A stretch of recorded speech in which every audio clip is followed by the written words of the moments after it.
Yeah, so you're Mr. Kevin Silvey. Tell us about that. Okay, so I'm Kevin Silvey. Yeah, what do you want to know? Where'd you go up? Where did I grow up? I grew up in Anderson, South Carolina. I am a product of the late 60s. So in the 70s is when I grew up in Anderson, South Carolina, a very small rural town. I went to a tiny elementary school. It probably had, 300 kids in it, let's say, and maybe 400 or 500 in the junior high. But I stayed there until I went to California in 1984.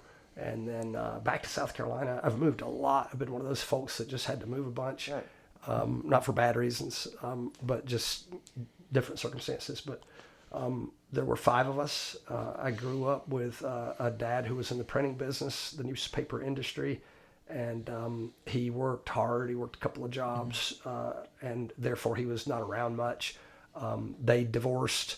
And at some point he was completely gone. But when I went to California was to live there with my dad. I wanted to see my dad. And I was running from trouble in South Carolina. I didn't have a very good year that year. And I went to visit him, and I decided that a whole new state would be very, very good for me. I did learn, this is a deep chapter in the book, but those problems that I had, when I left South Carolina, they were still there when I got back. Like, wow, isn't that amazing? That's one thing I learned at an early age is if you leave a problem and end up coming back, because if your attitude, oh, I'll never be back here, then surprise, it'll still be there when you get back. But I had a deaf mom, and so mom never heard a thing. So I will say this in this podcast, I want to be somewhat careful, but I also want to say this, not a very good childhood. And when I say not a very good childhood, mom's deaf, dad's gone, 3 older sisters and an older brother, dead last at everything. When I say dead last for dinner, dead last for bath. Mom was sad. Mom was depressed. Mom was, basically hanging out in her room a lot, not really capable of doing a lot of things, not able to do a lot of things, but unwilling to do a lot of things as well. And so she was institutionalized as a child. She was 5 when she went to the Spartanburg School for the Deaf and Blind, and lived there till she was 18. So to have a parent that would have been institutionalized, and then I will say that in a very happy, light way, these things made me hypersensitive in a great way, not in a bad way. They also created, the who I am, right? But, if you said, well, gosh, I cried in my crib and my mom ran to my side and patted me on the back and told me everything was going to be okay, I didn't get that. Now, it wasn't because she, was, hey, I want to be neglectful or let's be abusive. However, that is what that can look like, right? So if you don't get nurtured, then, that's part of it. And then sometimes a deaf person, when they see what you're doing, they might get, snappy or angry because they walk in and they see what you're up to. They didn't hear it. They didn't, so you don't get a lot of prep time. You know what I mean? You get a lot of knee-jerk reactions. Let's go with it that way. But there is a chapter in the book called Nurtured by Danger. And, I don't want to make people sad when they hear that. You may think, that doesn't sound fun at all. But I think that, kids need to be nurtured, and you want to feel safe, right? Everybody wants to feel safe. No one wants to live in a way that they feel unsafe, right? But a kid can grow up that way with the wrong parent, or let's go with that, But my mom didn't have a lot of parenting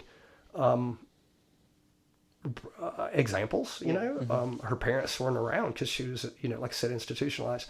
I mean, back then, she graduated high school in 1956. So when she went to school, it would have been, 1938 or so. Is that right? Sound about right, I think? Yeah. Now, what did they have back then? They had institutions where they would take deaf and blind people and put them together, and this is how they take care of them. They room them together, they grow up together, and that becomes their life. It becomes their family, and it becomes the most important thing to them. Their network is deaf people. Yeah. Deaf people trust deaf people. You hear me? Like, deaf people do not trust anyone that's not deaf. Like, they would almost have to, I say it rhetorically, they would have to hear it from a deaf person to believe it, right? But there was a lot of time, because my mom was deaf, that I was the interpreter. And I guess the sad part for that would be that, you know, if the doorbell rang and it was bad news, you know, you're the youngest and you're probably there, or, you know, everybody else is doing something else. Maybe they've moved on or gotten their license or gone off to school or like out of the house. So the last one there would be the one who answered the door, you know, for whoever it may be. You know, if it's the cops, if it's the power company or the solicitor, you know, somebody selling something, and, you know, so you become a interpreter for your mother. But I could spend tons of time on that, but I don't want to spend too much time on that, other than to say growing up with a deaf parent is interesting. I think, you know, it sounds weird, but I'll use the integrity. I'll go into an integrity conversation. So let's say you got a deaf mom, and you know the alphabet on both hands, same time, both hands. You know, you just know everything instinctively the same. You have to learn it forward and backwards. You have to have a really good vocabulary. You have to be able to, you know, in the grocery store, when someone says, "Oh, is that your mother? You know, I would love for you to tell her that, you know, we saw, you know, something, and, you know, we wanted to tell her." And, you know, so I have to interpret that, you know, I have to make it quick. I have to shorten it up and, you know, move along. And, you know, as a young person, learning how to take many words and turn them into few was like almost an expertise of mine at that point. Now I just talk all the time, but, interpreting for her, was interesting. It was sort of helpful.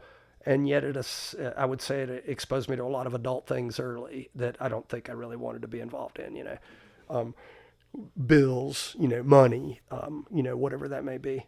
I know that at some point my family will like completely kill me when this book comes out, but I mean, you know, I'll use the story of being in the grocery store and the manager coming over, and he's like, she can't write another check. I'm like, what do you mean she can't write a check? And he's like, she's got a checkbook right here. Of course she can write a check. She's got beautiful handwriting. She can write lots of checks.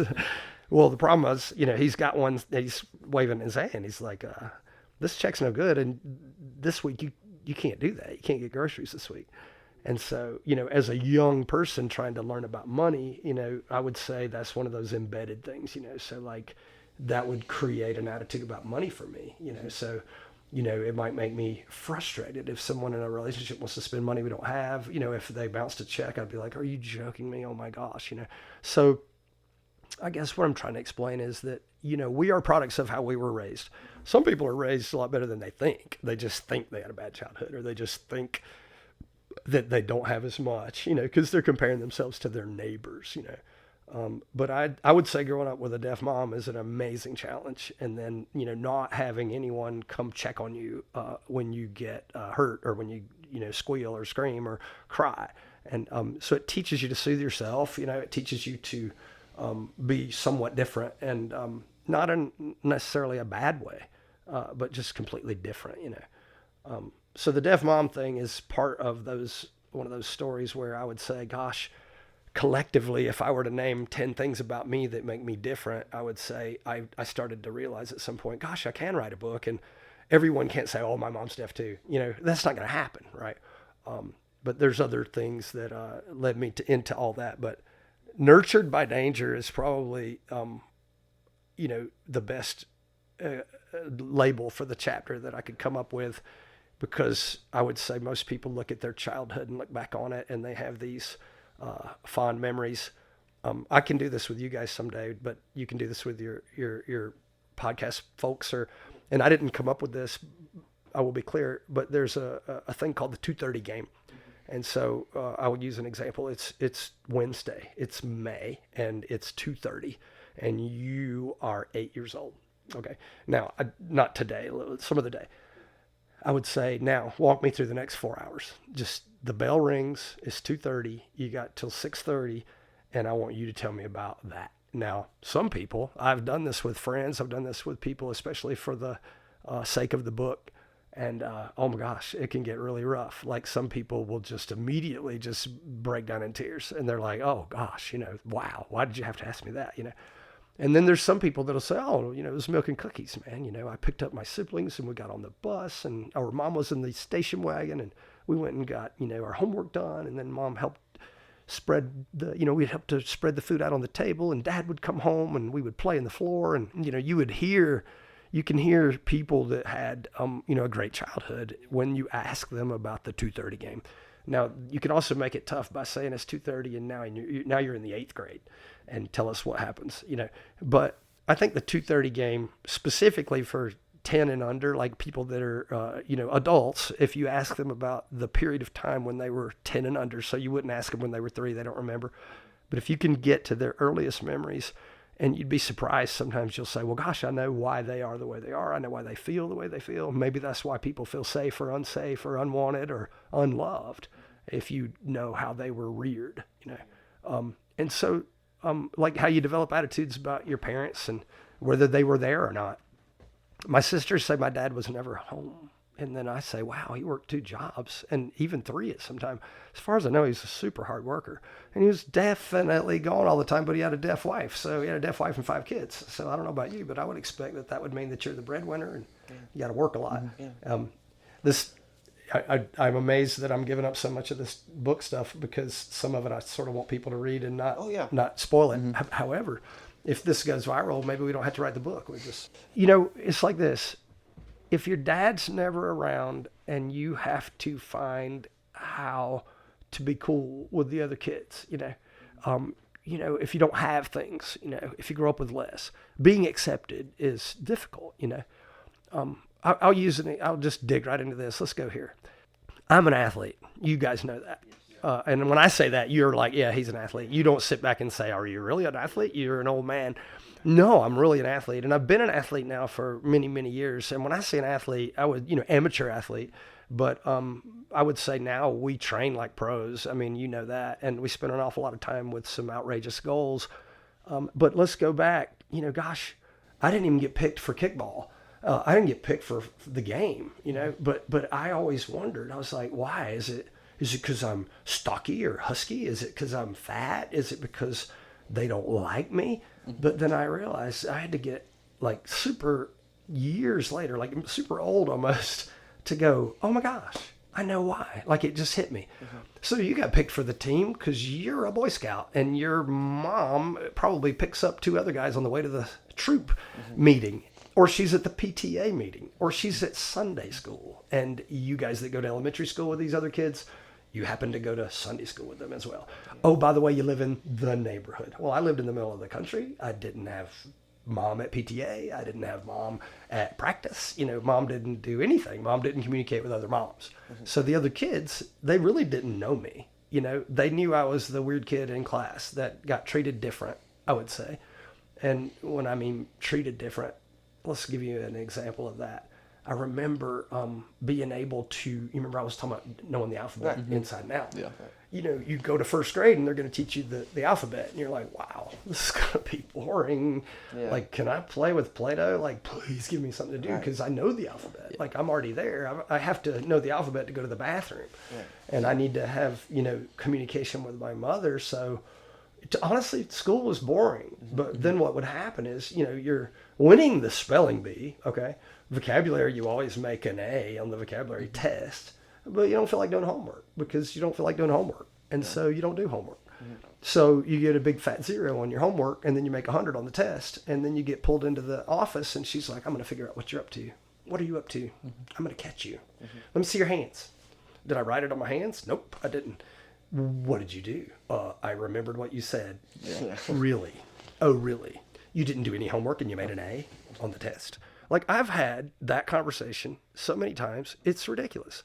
So I'm not saying I think I was super smart, but I was smart, but it kind of worked against me. It was sort of a bizarre thing. But there were some times where I felt smart, like a split level class in the 5th and 6th grade. They didn't know what to do with a kid and they moved some of them up. And so technically I got ahead in some ways. And then I don't mind saying, by the time I got to, work and had been, promoted and now I'm hiring people that were friends of mine in my 20s. And, I say I'm hiring them. I'm trying to hire them. And I'm like, guys, you just went to college. You just made like this amazing, GPA and you want us to hire you and you never delivered a pizza, you never washed a dish, and your mom did your laundry, we don't want to hire you. And the guy's like, but I'm really smart. No, you're not. You're like a jock, and you're like, you like football, and you like the alma mater, and you like to date, and you like keg parties, and you like women, and that's what you like, but you don't like to work because you never have, or you don't know how, or you don't have the work ethic, or you didn't have to work, right? If anything you do makes you work, like if you have to work, gosh, that's good for you guys. Like somehow or another, this whole giving everybody everything is just not good for them, But I go back to the rearing and the childhood and, the uniqueness of the whole thing. And it has helped me to become who I am. And it's not a problem per se. But there have been some periods of time in my life where I look back and I'm like, why do I feel this way? Why do I think this way? And then I have to reprocess it and say, wait a minute, the kids at school, they didn't hate me. They just didn't pick me for the team because they didn't really know me. Like I was not in the circle. I wasn't part of their little network. I didn't live in the neighborhood across the street from the school. And I should have known better that, Mark and Brad, the reason they always picked each other was because they were neighbors and they were friends. And I couldn't infiltrate that group. So I felt like an outsider, And then, there would be the ignorance is unbelievable of kids that would say things like, your mom's not deaf. I saw her driving a car. Like, you're full of crap. And I'm like, oh my gosh, like, you're really stupid, That's not how that works. It's not how any of this works, But having a deaf parent impacted me, deeply, to say the least. A lot negative, let's be clear. Like a lot of it was super negative because of those, I would say the fact that, most people, like your parents probably learned how to parent from their parents. My mom didn't get that, so I had to, I can honestly say having kids, by the way, getting married, having kids, having great kids became I would say about 20 or so of the best years, because I was able to sit and read a book with my child and listen to them and talk to them and go check on them whenever they were not sleeping well or coughing all night or, woke up with a nightmare. Like I knew how to nurture my own children. And honestly, I feel like I was a great dad because of that. And I enjoyed being a dad. Like I loved being a dad. But with my little kids, oh my gosh, they were just great. I think it gave me the thing that I needed badly because I didn't have it, when I was a kid. So anyway. Enough about that thing. You got to talk about something else, right? Yeah. So you mentioned being an athlete, and you mentioned being an athlete for the past few years. Yeah. When did you start and why? Gosh. Okay. When and why? Hey, you ask great questions. Okay. So I would say I'm an athlete. Now, what does that mean? So I started running in 2006. My nephew passed away in the military. He was a Ranger, 375 Ranger, B Company. He died in Al-Anbar province. His name was Dylan. And Dylan was one of those kids that was in high school on September 11th of 2001. He was in high school in Washington, D.C. area, the Fairfax area. And so his dad was in the Pentagon that day, from what I understand. His mom literally saw the planes going over their home with no landing gear down that hit the Pentagon. There was, this thing hit close to home. So he leaves, George Mason University, which is what he was planning to do. Instead of going to George Mason University, he went to Ranger. He became a Ranger. He went to basic and passed right away. When people say they're going to be a Ranger, that's a pretty rough goal. That's not exactly... Not easy. It's not fixed. Like if you say I'm going to be a Ranger, I'd say, okay, you might want to practice. Right. This is going to get rough. But so he became a Ranger right away. He did great at basic. He went to jump school, did well. He went right into RIP, Ranger Indoctrination Program. And my understanding is he aced it. He did really well and went to Iraq. But he was hit in the femoral artery. He got hit right near the groin, right in the hip. And he bled out and passed away. And so I had taken him to the airport before his last deployment. And so I remember telling my sister after he passed away during Thanksgiving, I just told her, I was like, this is making me nuts. Like, I know that you know that, but I don't know what to do. Like, I have to do something. Like, I don't know what. Like, what do you recommend? Because I'm going crazy. And she said, well, you need to run the Army 10 miler. And I was like, oh gosh, people can run 10 miles. You know, like, just sounded so arbitrary. I was like, are you joking? I even said some really stupid thing, and I'll never forget it. I said, you know, you could push me in a wheelchair, right? And she said, well, there's a group called Missing Parts in Action, and they, some of them are in wheelchairs. Some of them pedal their bicycle with their hands because they don't have legs. You know, they have all kind of interesting devices. Some run with prosthetics. Some run with 2 prosthetics. You know, you'll see all the amazing stuff, you know. So in 2006, I was like, oh gosh, I have to do this 10 miler. It was very painful. I did not train well. I didn't know how. And I was heavier than I am today, significantly. And so I was more of a desk jockey. I wasn't an athlete at all. I could do push-ups. You know, I was that guy, you know, oh, you want to do a push-up contest? I can whip your butt in push-ups, you know. That was about as far as my athleticism went. But so I ran the Army 10 miler. It sucked. I'll never forget coming up behind 3 guys. And the 3 guys, as we had Arlington on the right, and 35,000 people running this 10 miler. And there was a big crowd, and we couldn't really get around these 3 guys. But these 3 guys are running together. The guy in the middle has arms on both of his buddies' shoulders. And I was just like, what is it? You know, what's up? You know, what's up with that? It's just kind of weird. They look like big pals, you know. So I try to get around them, and then I realized what's going on. The guy in the middle, the 2 guys on either side have backpacks on, and they each have a prosthetic leg in their backpack, like 1 each. And the guy in the middle is sitting there with prosthetics. And so they were carrying like fresh legs with them. And my understanding, because I talked to them later, was they would take that prosthetic off. They would pour the sweat out of it. They would wipe it out with a towel. They would clean his leg. He would put a new leg on and keep it going. And this was his way of handling the Army 10 miler, you know. So when I got behind them, I was like, oh gosh, I can't have one complaint. You know, I can't even flinch. If I have a blister, if my toe falls off, you know, if I wet my pants, like whatever's going to happen, I can't complain. I cannot believe people do this, you know. But so that year we carried the flag. We wore shirts with Dylan's image on them. And for 15 years, I did the Army 10 miler until 2020 when it was, you know, canceled that year. And they ran it virtually, and I did run it virtually. The 17th year, I didn't go back. And I don't know, it was maybe hard for anybody to understand, but I talked to a veteran once, and he said, you'll know when you're healed. And I thought, wow, you know, because I told him, I said, I feel bad. I'm not doing the Army 10 miler anymore. And he said, you'll know when you're healed. And it was just amazing, because I thought, well, maybe I'm okay past that. Maybe I've gotten past this, you know. But Dylan was amazing, 20-year-old man, and he was like flawless when it came to, you know, when people die a hero, everybody wants to say they were really special. But he really was. And he had good grades, and he was very polite, and he was very talented, and, you know, physically talented and strong. And he was just cool. He was a cool kid. I never admired a young person as much. Like, I don't think I've ever admired a young person as much as I did Dylan. And his death just threw me for a whirlwind, but it got me running. 3 years later, 2009 or so, I developed a wonderful relationship, you're going to love this, with my fork.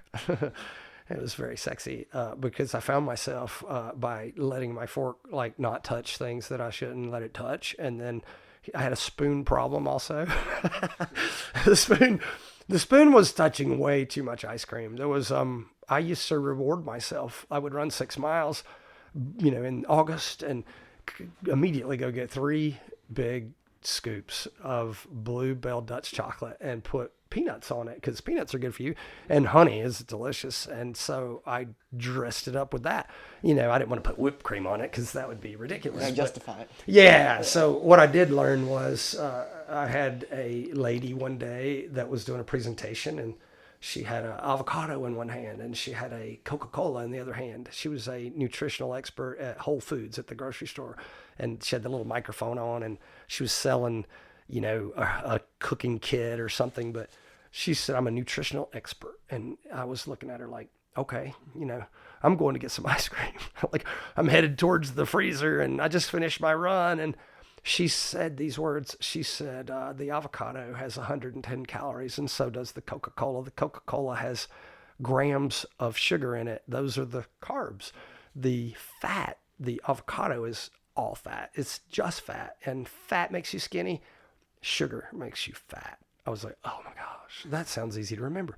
So the avocado is fat, and fat makes you skinny, and the Coca-Cola is sugar, and sugar makes you fat. Oh my gosh, I can remember. And she even went a little further now. I was like, oh gosh, what is she going to say next? And because she's so smart, and I couldn't, I was like, I want to get rid of this, right? And I'm on my way to get my ice cream, keep in mind. But she said, I'm not talking about sugar from an apple. I'm talking about ice cream. And I was like, oh gosh, like, how did she know I was going to get ice cream? Crap. So that woman I did not know said something that I had never heard the way that she said it. And I immediately didn't buy ice cream that day. And I remember telling my son, even, he was like, you can't quit ice cream. No one eats more ice cream than you. You won't do it. But 30 days in, I was like needing a new pair of pants. And like 45 and 60 days later, people were asking me if I had, an illness. Like, are you okay? Like, you don't look yourself, or you're really thin in the face. And I'm like, I know, feels good. But so I went from in the 240 range to, 205 and like 200 or so. And I've been about 205 for those last, since 2009 at least. And I guess maybe 2010 or so is when I really got serious. Another thing that happened is I got pneumonia twice in 1 year. I had double pneumonia. And when you get double pneumonia, then you learn what you have to do to get better. And I spent the majority of the time that I was sick in bed, honestly, on the internet, like, why do we get sick? I don't want to get sick. I don't want to die. I don't want to have pneumonia again. What did I do wrong? And honestly, I learned that it was my diet, and it was also a lot of environmental issues. This may sound like a real stretch, but imagine if I said you watch the news every single day. Well, guys, that's stressful on your body.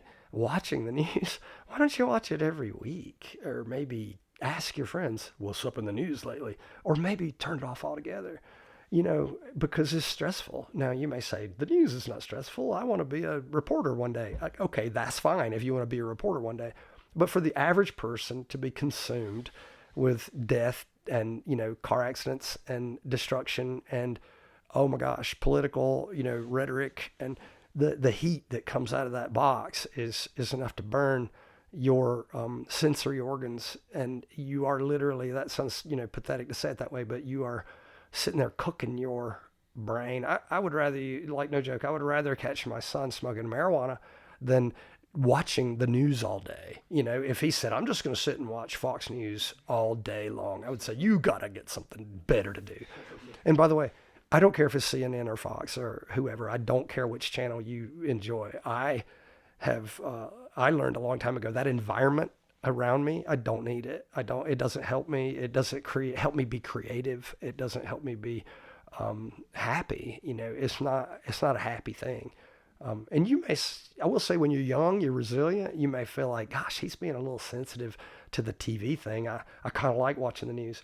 Well, you probably do, but I'm going to ask you, think about it this way. Why is the weather girl all dressed up? How come she's got a cute little red dress on? Now, you may say, well, sometimes it's the weather guy. I know, and he's fun and friendly, but he's dreamy too to somebody.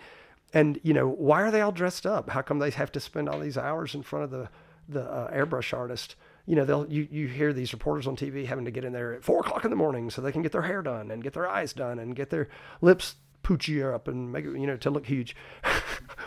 I'm sort of making light of it, but we can't grow when we're restricted.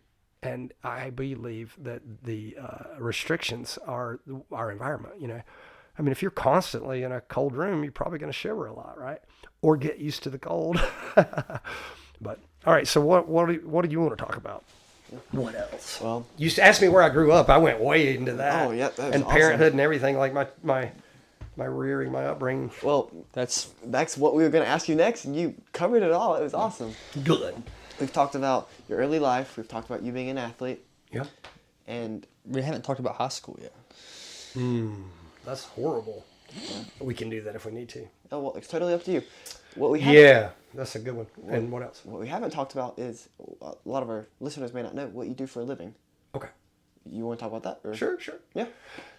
So I've made a living a couple of different ways. Basically it's insurance, life insurance, disability insurance. Right. We touched on it earlier, but we talked about it was never explicitly said. Yeah, so holistic planning is what I refer to. And so what that means is if you said, I'm interested in getting some life insurance, I would be like, well, let's look at your whole financial picture and get an idea of what that means. What type of insurance, how long do you need it? How much do you need? And do you need it at all? Can you use it as a tool? I learned, years ago, I guess, in some ways it may sound like I'm boasting, but I learned that you can have, 100 customers instead of 1,000, and maybe just have 100 customers that just, maybe they're wealthier, instead of spending your time on 1,000 people. You just have, a little more intimate involvement and a lot more detail with the wealthier client. Quality over quantity. Yeah, and the quality over quantity sounds good, but the truth is, a lot of the wealthy people are not very good with their money. They're not very. I would say they haven't suffered with their money enough to be careful with it. Sometimes they trust. One of the things I've noticed a lot is people will trust the guy they went to school with. He's my frat bro. He wouldn't mess me up, guys. He's my frat brother. He's taking care of me. I'm like, ugh, you're not gonna believe what he did. I've seen it all, but the insurance industry, I developed a method of looking at a balance sheet for people. Businesses have balance sheet. Most people don't have a balance sheet. They should. And so you just want to look at assets and liabilities and, how much do you actually have? And people are in denial about that. They'll tell me they make $70,000 a year. And I'm like, you really make 39. And they're going to say, well, no, I make 70. I'm like, well, you do pay taxes, right? And they're like, yeah. And I'm like, and you probably have health insurance. Well, yeah, I get some health insurance that comes out of that. Yeah. So what do you have left? And they're like, well, it's like this, they'd rather say 70. You see what I'm saying? But you don't keep it, like, I guess if you made 70 net, like after, not gross, but, net, then that's fine. But people are confused about a lot of things. And honestly, I'm amazed at people that are incredibly, forgive me for saying this, but they're just ignorant. Ignorant is not a bad word. That goes back to the thesaurus, right? It's not, I don't mean you are ignorant. I'm saying that you don't know something. He's uninformed. Very uninformed. And I'm amazed at the people that are ignorant about, do they have insurance? How long have they had it? Do they own it or not? Is it with their company? Is it real? Does it pay if you die on a Tuesday or a Wednesday? Or what if you were drinking? So people don't realize this. Their group insurance at work. This is boring insurance stuff, but their group insurance at work. They have a car accident and their alcohol's involved. Probably won't pay. Because the group policy is not their policy. They don't own it. It's a group certificate. It's not a life insurance policy. It's a life insurance certificate for people that are full-time employees that aren't drinking on Saturday. So they'd be like, well, you mean it wasn't going to pay? My husband had this insurance policy. It's not going to pay? Like, no, it's not going to pay. I have helped tons of people through the years. Grateful of my career. I love it. My phone rings. It used to ring more back before COVID, but things have changed a little bit. But my phone rings gratefully, so that when I say it gratefully, it is to say that I'm super grateful that the phone rings. The reason I'm super grateful that the phone rings is it tells me that other people would say, hey, Kevin was recommended. He did a good job. He helped us a lot. You need to call Kevin. Like, that makes me super proud, and I enjoy that. So I've had a great career in the insurance industry with life and disability insurance. I don't do homeowners, and I don't do auto, and I don't do medical insurance, and I don't participate in all that stuff. And I'm not here to save you a few bucks. So that's not who I am. If somebody says, can you save me money on my insurance? I'm like, no. And they're looking at me like, you can't? I'm like, no. And then they're like, oh, why not? I'm like, because that's not how it works. Because you'll probably be 5 years older or 10 years older than you were when you did that other thing. And, there's a good chance it's not going to save any money. So if that's your goal, then maybe we shouldn't talk. But I like to do what I call holistic financial planning, get a real good idea of, especially in couples, when, partnerships, marriages, I like for them to sleep better at night. And I think a lot of reason divorce even exists is because, mom's worried. She's worried. She's sitting around worried. And, you just said, come on, it's beautiful. Look at it. It sounds amazing. And you just drive up in something that is making her terrified. And you're like, well, we can afford it. I've got a good income. You know what? You can, but she's sitting up at night, worried sick, because she can't believe you bought a Mustang, like, of all things. I mean, a Ford product at that, Sorry, that's mean. But you asked me what I did for a living. Now, I can immediately move past that and tell you that I've had more than one career, and I'm way more fond of this other gift than the insurance career. the insurance career is super because I'm empathetic to people, and I really care, and I enjoy helping them. And when I get involved with a client, I get deep and I get heavy into it. And, when a client is hurting, I hurt too. And, I'm super empathetic. And so I think that's helped me, to a degree. Now, I have an interesting career also that is called Art4Healing. Yes. And it's Art4Healing I saw that on your social media, and Did that's you what look- I wanted to lead into. That's what you wanted to ask about. Yeah. So I think it goes back, if I go back real deep, like when I was a kid, if there was turmoil in the home and I could get the heck out the house and get myself up into a tree and look up into the trees, I always felt safe. Like I always felt like that was cool. I spent a lot of time in the woods. I spent a lot of time in the creeks. I spent a lot of time outdoors without a parent that could tell whether you were home or not, or maybe had grown accustomed to, oh, he's fine, he's at a friend's house or whatever. We could go as far as we wanted, as long as we wanted, and there was no real rules, so I could have slept in my treehouse any given night, I could be running the roads, I could go visit a friend, and I could say I was at Mark's house. And when Mark's mom is tired of me, I go to David's house. And when David's mom is like, hey, when are you going home? I go to my sister's apartment, But literally, there were times that I just wasn't home. I look back now and I ask my siblings sometimes, I was like, do you not realize where I was at? No one checked on me, But we were all fending for ourselves. What's this got to do with Art4Healing, right? Well, to help you understand it, if you were a 2-year-old, or if you're a 7-year-old, or if you're a 97-year-old, you know what a waterfall is. You know what a sunrise is. You know what a sunset is. You know what a butterfly is. There's no confusion. It's not a photograph of some person. Who's that man? I don't know him. Who is that man? It's, or who's that person, or where is that place that with identifiers like buildings or signs. So imagine erasing all that in the world of art, and all you have is a butterfly, or all you have is a leaf on some still water, or a reflection. So for me, I knew what calmed my nerves.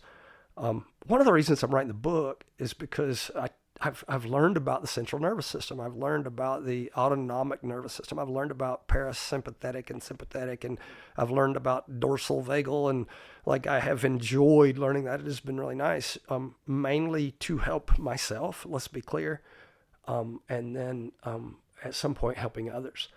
Now, I do believe in let's be sincere, I've had, in my opinion, the best way to put it is just say I've had a lot of pain in my life for whatever reason.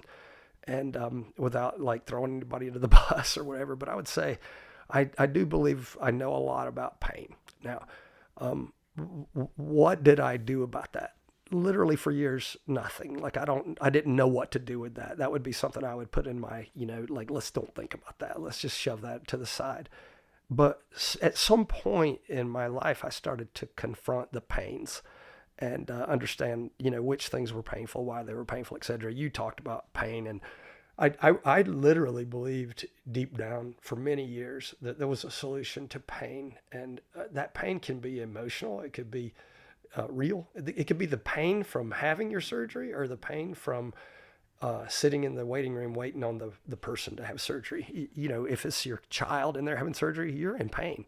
If it's your mother, you're in pain. But when it comes to Art4Healing, I would love to say I stumbled into it, but I did it on purpose for myself. And then I started that conversation I mentioned earlier, I got compelled. So I'm going to roll all the way up to say 2008. So in 2008, I bought a camera. I've always been an artist. I've always been artsy. If you give me the pencils, I'm going to draw. I want to draw. I want blank paper. My favorite page is blank. I love that. I love shading. I love writing. I love sharpening pencils. I love the smell of the erasers. I really enjoy pencils. In 3rd grade, this is going to sound weird because I'm going back to childhood, but a lot of you're going to figure this out too, by the way, in your adulthood. Your childhood matters a lot. And if you had a good one, then great. If you didn't, then that could be also great, because you can, learn from it, process it, and grow from it. But so I'll never forget Miss Arabella Rich. I'll name her by name. What a sweet lady. turns out many years later, I found out that her husband was a dear friend of my dad. And I didn't know that. Like, I just didn't know. And maybe that's in the book. Maybe we'll get around to it tonight. But let's talk about this. She sat me down in the corner by the window and raised the window. And she gave me paper and she gave me pencils. And she said, "You're an artist." She said, "You can doodle all you want, but shut your mouth." She said, "You have got to shut your mouth. Do not look at the other kids." She says, "I know you've already figured all this out. Just doodle. Let me teach the class. You don't need to learn this. You can draw all you want." And she said, "If the other kids are jealous or whatever, we'll deal with them. When they're through with their work, they can doodle, but you finish fast." And, she was kind of like, she's sick of me. But I don't think I had ever heard anybody say I'm an artist. Like, that was like, I'm what? I'm an artist. What does that mean? And it started to help me a lot. And the only thing I would say is, as an artist, is you don't have time to do art when you're selling insurance and when you're making money. However, there was a person that meant a lot to me that pointed it out to me once, that said, your work is your art, because like when you put together these presentations, you're using colors and you're turning liabilities into a color, and assets and liabilities are different colors on your presentations. And that way people start to see it better, not just numbers in red, but sometimes, little feel good colors, like your savings account should be like a warm blue, like a really nice blue. It's like a sea of goodness, right? But so in presentations, I would use, artistry. And in sales, I would say if you're a good artist and you want to be in sales, the two can be tied together. So at some point, I would say it all got like this. 2008, I got a camera, and I explained that the camera was my art outlet. And I think that everyone around me probably thought, "Oh, you're just liking taking pictures of like butterflies a little much, or dandelions, or, like, hey, you want to come back in the house? Like, everybody's eating dinner and you're out there like looking at a dragonfly with your zoom lens. What's up?" So about 500 favorite photos later, I put those 500 photos in a 5x7, and it was just under the coffee table. It was like out of the way, out of sight, out of mind. I had attempted to do what I would call some art, as in I would print some images, give them to people that I cared about for gifts, like my sister for Christmas. I gave her I'll never forget giving my sister an image called Coffee Money. And it was, between us, she understood what coffee money meant, and it's hanging in her house probably to this day. But I started to test, what do people think? And then I would hear her say, "My neighbor really likes that print in the dining room." And I'm like, wow, so that's cool. People do like it, So I was a little shy about it. It sounds weird. It's almost like this with guys. It's not cool to tell them you're an artist. They think, "Oh, you're a homosexual because you want to cut hair, or because you want to, draw pictures." And that's rude, and it's bullying, and that's what that actually is. But for when I was young, I don't think I would have told a guy, "I can draw a rose like nobody's business. It's beautiful." But now, like I've got a friend who's got a tattoo on her arm because of my art. And, it's cool as heck. It says persevere, but the P looks like a rose, and it's like a stem, you know what I'm saying? So it's really cool. And I really enjoy, using art for that matter. But let's be clear. I did something, in my opinion, that hardly anyone's ever done. It's this very small group of people that have even done this. And I stumbled across it, so to speak. Like, I backed myself into this position, having no idea how great it was going to be. So those 500 images are in 5x7 photo album, and big thick album. Had some visitors come over, and she grabs the book and she's like flipping through it, and she's like, "Who did this?" I'm like, "Oh, I did." And she's like, "All of them?" I'm like, "Yeah." She's like, "Oh my gosh," she was just, "This is amazing." And I thought, she's flirting with me? Like, what's going on? Like, I didn't understand. Never had anybody be so in love with my art, My kids liked it, but I didn't think that mattered, because I thought, well, of course my kids are going to like my whatever I do, I made dinner and they loved it, so they can't make dinner. So why would they not like, my art? But I really enjoyed what was happening, because that person told me it was great. And she said, "You should authenticate your art." And I'm like, "What does that mean?" And, you should certify it, and you should do like numbered series. And, she starts explaining what she thought I should do. Rolling up not far after that period of time, there was a thing at the new hospital in town. So they're building a new hospital. They've got a local artist mentality. They want 12 different artists to put some images in their art in their hospital. And they had a theme. They didn't tell me the theme. It was not to be known. And working with 12 artists sounded like a good idea to them. My understanding of the story, the way it went, was they had spread everything on the table and they were done and they weren't happy. And then she's got one manila envelope in her hand, and it's not vanilla. I know you're hungry, but manila. So this manila envelope, and she's like, well, we had one more artist, but he broke all the rules. And, technically he's not like qualified. He's sort of disqualified himself. And she's like, so I guess we'll just have to, go back to the drawing board. And the president of the hospital, I ended up having lunch with him shortly thereafter. He's telling me this story. He's like, wait a minute, like, you have one more envelope and you're not going to show it to us? She's like, well, he broke the rules. And he's like, well, how did you break the rules? Like, he was just like, this is ridiculous. What do you mean he broke the rules? Like, I want to know if he's a rule breaker, share it. So instead of 12 4x6s, I had 100 5x7s. So this is great. Like, go do this. Next time you get an opportunity to, if someone says, show me some samples, you might as well go big. Go big. Yeah. Like, just go big. Because they're not going to be thinking you broke the rules. They're going to say, you broke the rules. Nice. Like, they actually like somebody that can break the rules, is what I've learned in business. Like, why do we have those rules anyway? But so they spread them all out. And he's like, who told him our theme? And they're like, what do you mean, who told him our theme? And no one, he couldn't have possibly known the theme. And he's like, this guy can do the whole hospital. If he can, let's do it. And so this is a big hospital with a lot of prints. It was going to be about 90 images, and each one would have been 30 by 40 would have been small. 40 by 60 is the larger ones, and the biggest one was like 150 by 30. It was a giant image. And so it's not unusual in that space with the huge ceilings and all to have an image that's 180 inches long. So I had to learn, like, right away how to get this done. Now, what I meant by the butterfly and the Alzheimer's patient and the 2-year-old is that when you look at it, it can't be behind glass. It can't be matted, and it cannot be framed. What you need is a stretcher bar of canvas. The canvas is wrapped around it. The image is printed on the canvas, and it looks, in quotation, looks like a painting. So what I did not know was that in university research, if you had a heart attack and you're in a room with an abstract piece of art in your room, or an oil painting that's lifelike, or a watercolor, which watercolor, in my opinion, always looks fake, like it doesn't look real. It's obvious it's a watercolor. Yeah.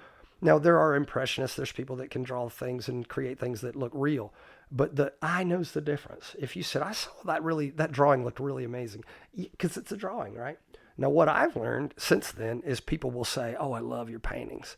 And then I know we're right. I know why we're right, because they're not paintings. They're photographs. So what had happened to get to this 500 pictures in an album would have been me going down to the creek with my coffee first thing in the morning and having my quiet time.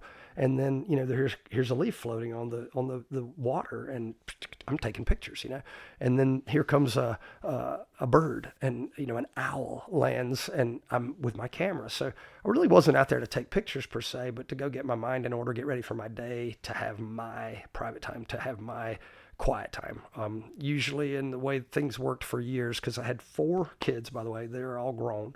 They were born in 91, 94, 96, and 99. So, and then you guys weren't even till in the 2000s, right? 06. Yeah, 06. 06 babies. Yeah, so my kids are, older and grown at this point. But back when they were little, they were in private school, and the school was 3 miles away, and they would all take off to go to work. The wife would be going to work to drop the kids off, and then the kids were going to school, and I would have that time before work. And like I said, I would go down to my creek. I loved moving water. I couldn't get over how it made me feel peaceful. It made me feel happy. And then it became like a little bit of an obsession, and I would take my camera with me. I was doing a lot of traveling for work, and was really lucky. I think a lot of the guys would have been on a Tuesday night traveling for work. They would have been, watching the game at the bar. I'm going to the desk, the front lobby, saying, is there a cool waterfall nearby? I mean, by chance. And, I had the Virginias and the Carolinas were my region, and I had spent an awful lot of time taking amazing photos of waterfalls, sunsets, that type of thing. So just had a ton of inventory, right? But so your back to university research, you've had this heart attack, you've got an abstract painting in your room, and your survey that you fill out says the nurse was not nice. The medicine did not work. I was in a lot of pain, and I stayed 1 day longer than I thought. I didn't even go home as early. So all that results in costs. And so the hospitals, I did not know this at the time, there's only one thing they can buy that helps them reduce costs. Everything else costs them money. They have expenditures that just, never end. They've got computer systems they have to replace every couple of years. Hard drives get filled up. Systems crash. They have new technology. But those pieces of art that are in the waiting room of the lobby for the surgical center have still been sitting there since 2008. And all it's done is it's lowered their cost. So we have art for MRI rooms on the ceiling. We have non-ferrous materials. Yeah. I told you about my MRI. There was a mural on the top. It was turtles. It was the most peaceful thing. Isn't that sweet? It calmed me down. That's right. I didn't mean to no, sorry. That's perfect. Yeah. Because I could show you images of a MRI unit that has pink dogwoods. Mm-hmm. I laid on my back. I took pictures of those pink dogwoods. Yeah. And then now those are in that MRI room, and they're making everybody else feel great. It actually keeps them on time. Like the day the nurses have 10 scheduled, they need to do 10. They don't need you to go in and say, "Oh, I don't feel good. I'm nervous." They need you to calm down. So if you're having a scan of any sort, mammogram, CAT scans, x-rays, MRIs. So what's beautiful about it is years ago it started that way with them saying, "Oh my gosh, let's let this guy do the whole hospital." And then the hospital expanded and they added extra wings and extra rooms. And so through the years, I've been able to put as many as about 300 images in their hospital. And then because of that, some folks that were at the hospital would have contacted me in some ways. So sometimes, I've had this beautiful story where these people built a house. They put one of my pieces of art on the wall, and then they bought furniture. And that's a fact. That's the only time it's ever happened. But I thought it was amazing. I was like, "You put the art in the living room like first?" They were like, "Of course." I was like, "That's usually the last thing they do." But so I developed, a company called Art4Healing Environments. I'm the artist. I'm the installer. I'm the interior designer, basically. Gratefully and thankfully now, like in July, I think it was in May, they call, they say, "Come," and I show up, and they say, "Go in there." And I'm like, "Okay." And I know what that means. So like, for example, they put me in this one room, and I'm like, "What's going to happen in here?" They're like, "Oh, this is like trauma center waiting room. Like you're in a car wreck and your mom is going to sit in this little room and wait, and she's going to be nervous as a cat. And it's a tiny little room, and it's got an awkward shape, and all I want is out, right? So I'm going to put a tree in there. Like I'm going to put a tree, and she's going to feel better because she has a way out." And believe it or not, the employees will come in and sit and go, "Holy cow, it feels a lot better in here." Like all of a sudden, green trees, like amazing, right? But sunsets, sunrises, butterflies, things that are sweet, things that are peaceful, your brain immediately knows it's okay. It feels safe.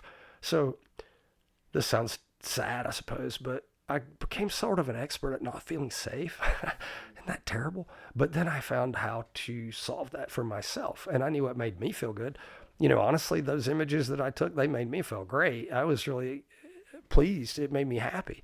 And it lowered my blood pressure, and it lowered my anxiety, and it lowered my stress levels. And, it can truly calm your heart rate. Like people don't know, but you could have an abstract piece of art in the room and you're like, "I don't know what it is. Things aren't going good today. I don't feel as creative. I don't feel as mindful. I don't feel as present." And it's because of that stinking art. Like, sorry, it could be the news. It could be the art. It could be a sound or a smell. There's there's a little chapter in the book that we talk about, and a lot of these are psychological terms that came from other people. I don't own these things, and, I'm not referencing them in the podcast, but there's a thing called triggers you're familiar with, but there's also a thing called glimmers. My sweet sister told me about, we call it creeping Charlie. It's some kind of grass that grows along the ground. It's like Galax. You know what Galax is. Creeping Charlie is smaller than that, and it has a real strong scent, but it's those little tiny leaves. My grandmother's yard was filled with creeping Charlie. If you mowed her lawn, you smelled that.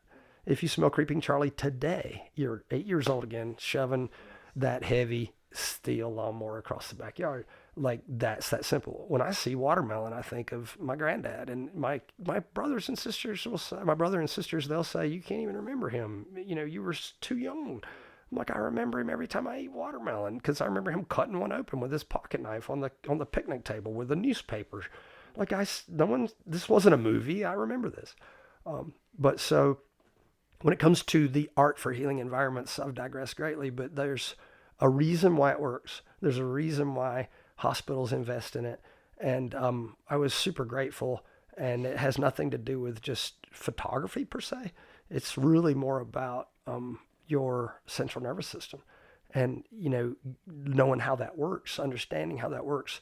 And that whole business for me has just been really, really rewarding.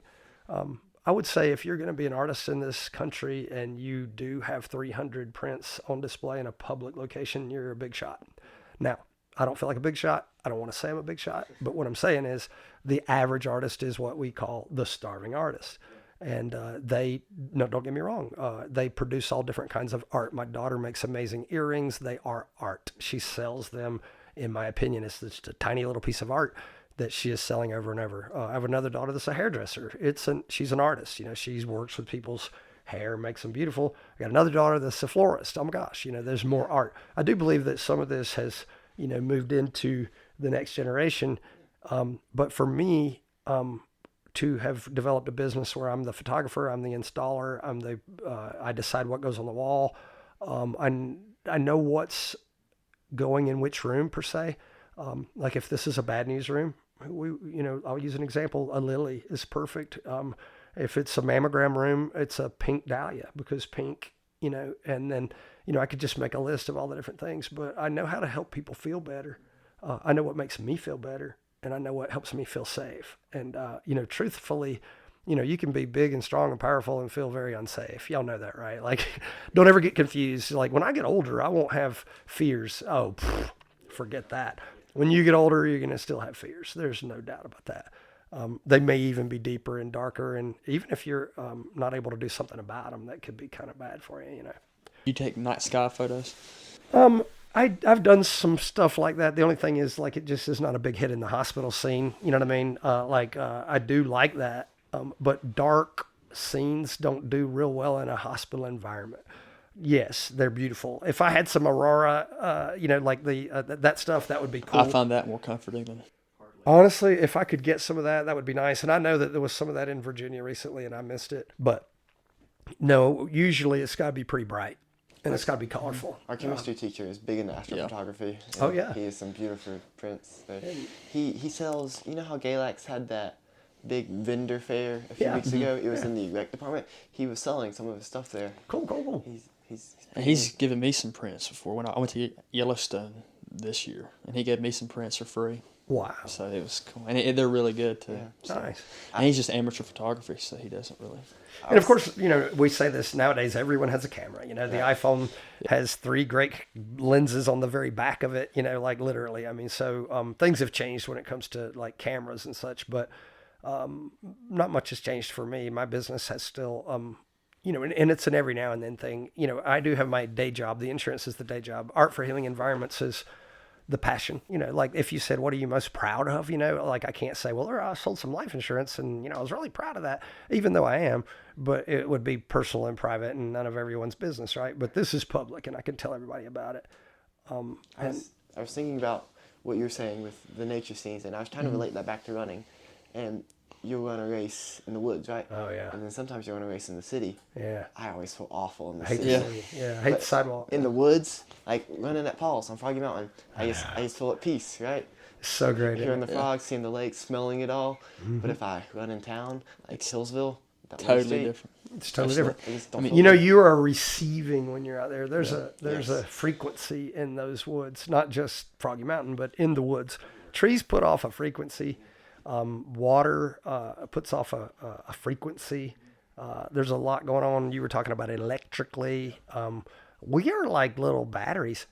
Guys, we're 98.6 24/7. How do you create that much warmth? If I told you I want you to create something that'll make it 98 all the time, you'd say that's impossible. You know, like what we are is an amazing machine. But then there's a lot of diminishing, and I'm telling you, man, that's probably, this goes back into the, why am I writing this stupid book? Like, why are you doing this? Because people have dumbed down all of that with television, with prescription medications, particularly prescription medications. It's funny you mentioned that. Me and Ethan are reading Dope Sick right now for the podcast. It's amazing. And it's fascinating. Yeah, tell me about it. It's written by Beth Mason.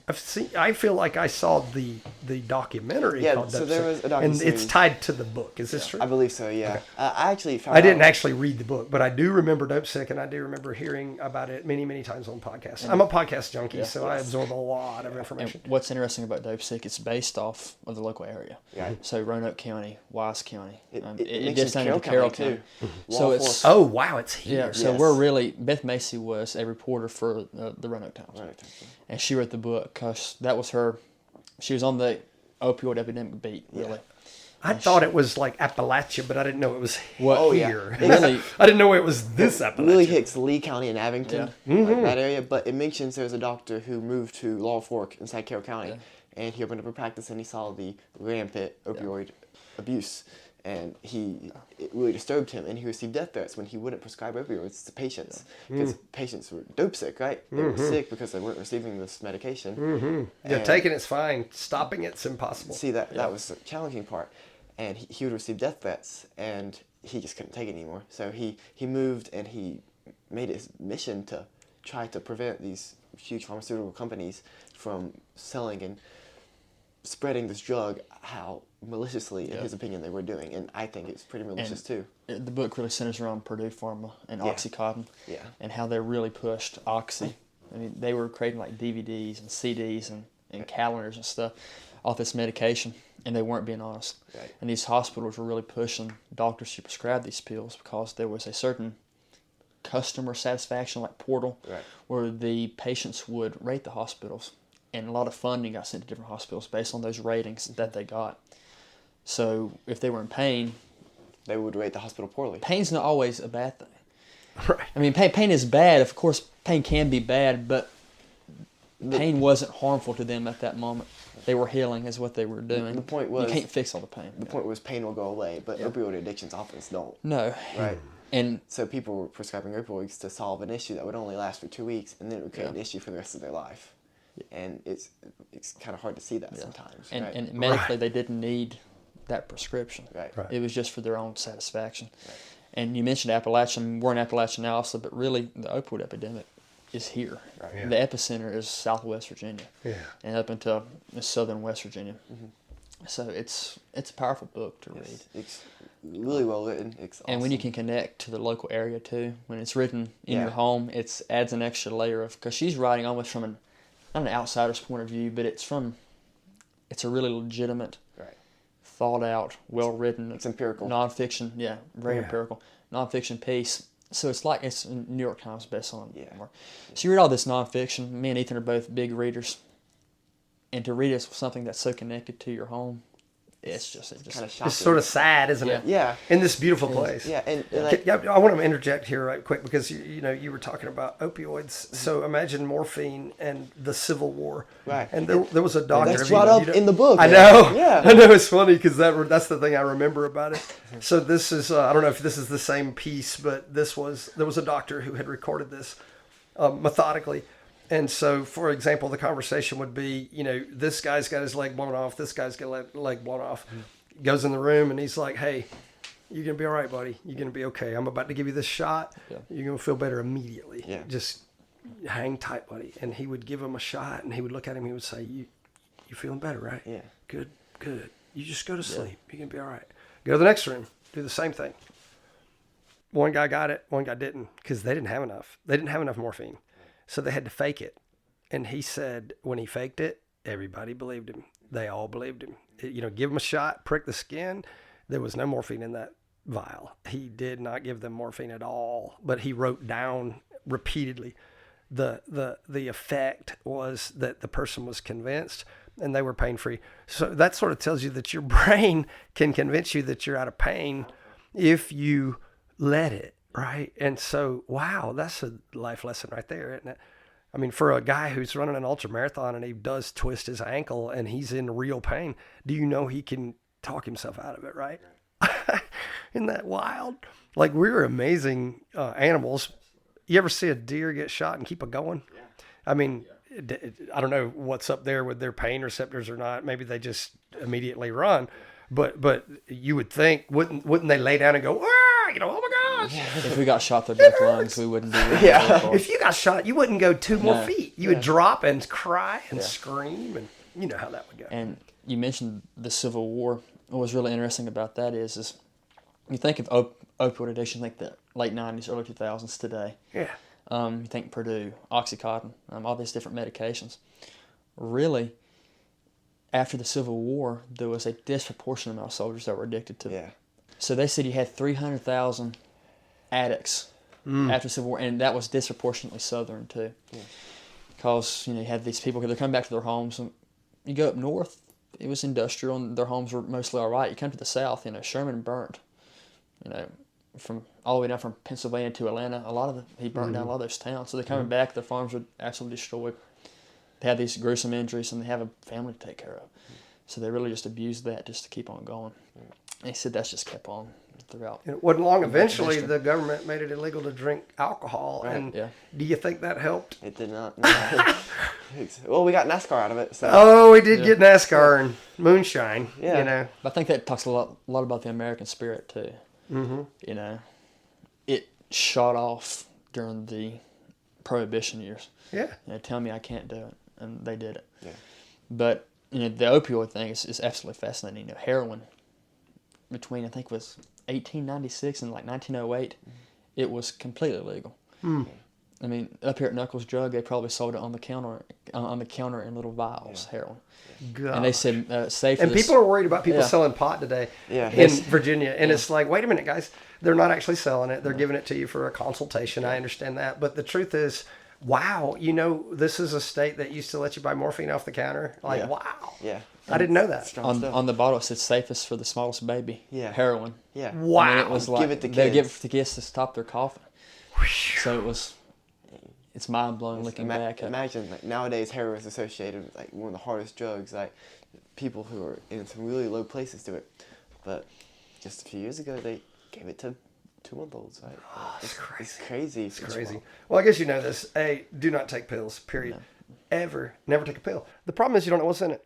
I mean, I've got my kids' age friends that, and I know too many people in the insurance industry as well, where we've had death claims where, you know, I had a friend whose kid ordered a $10 pill off of TikTok. I didn't know you could do that.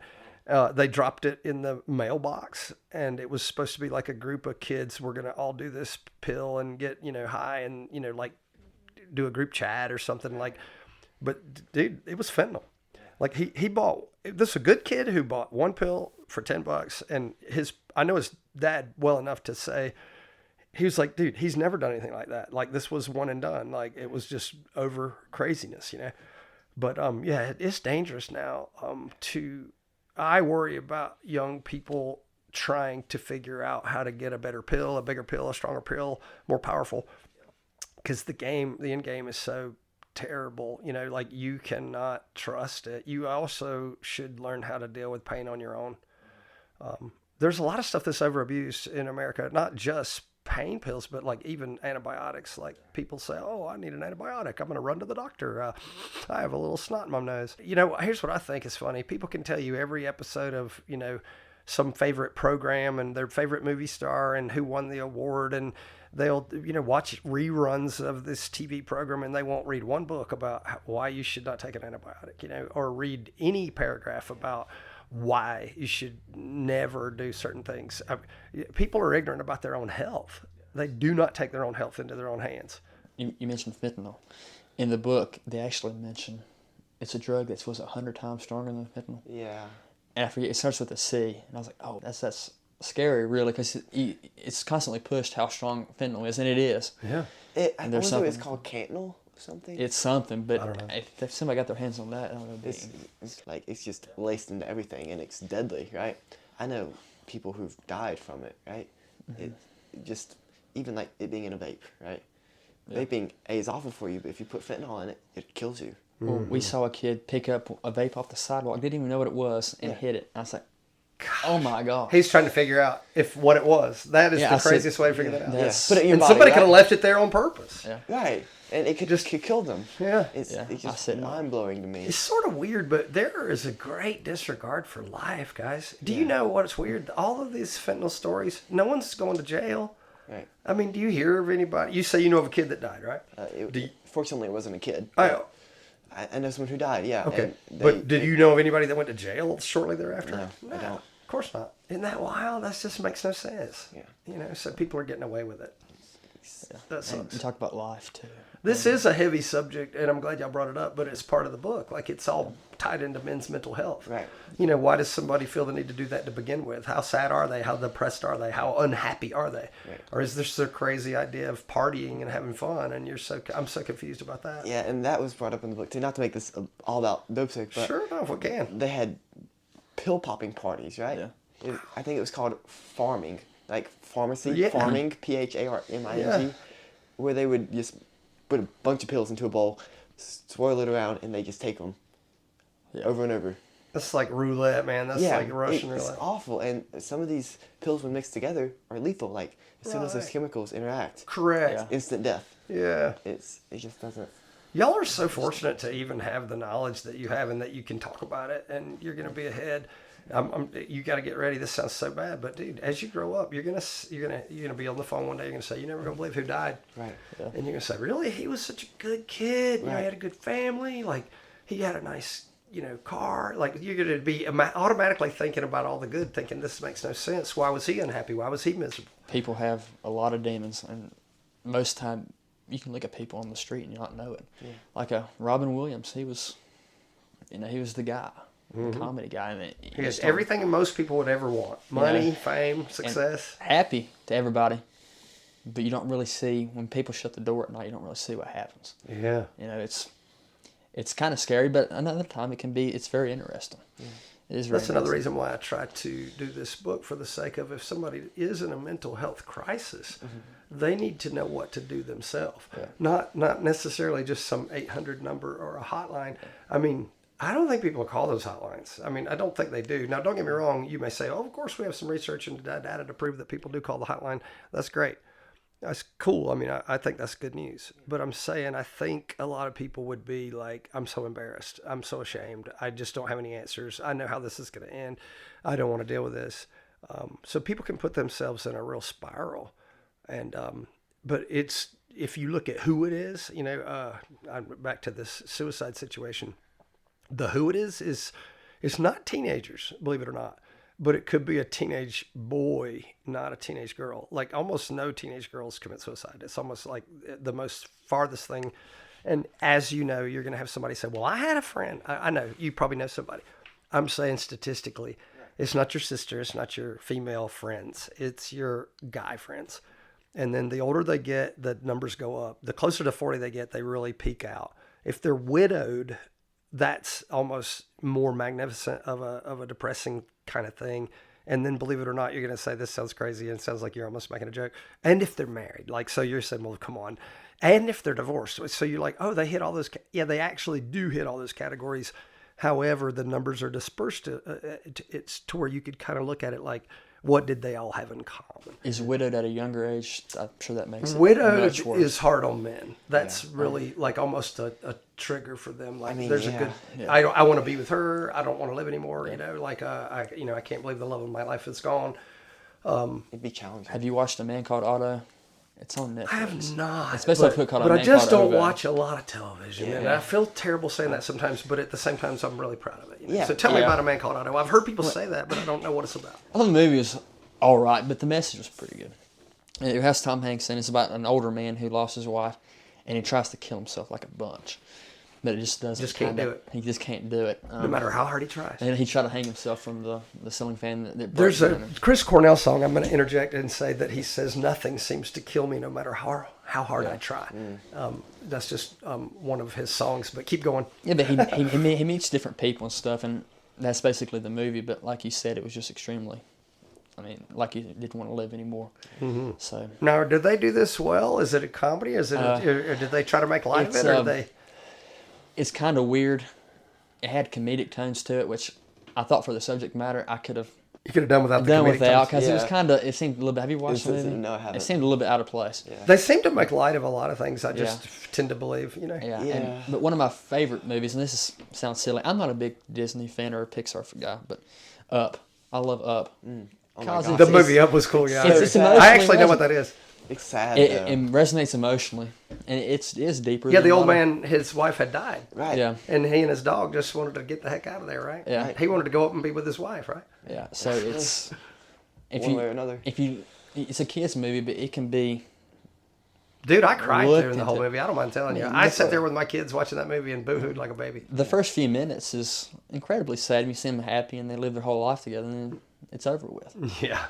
And that's just, it's fascinating to think about. Yeah, it is. Really, because you see the story of a life, and then he thinks it's over, and he has to deal with that.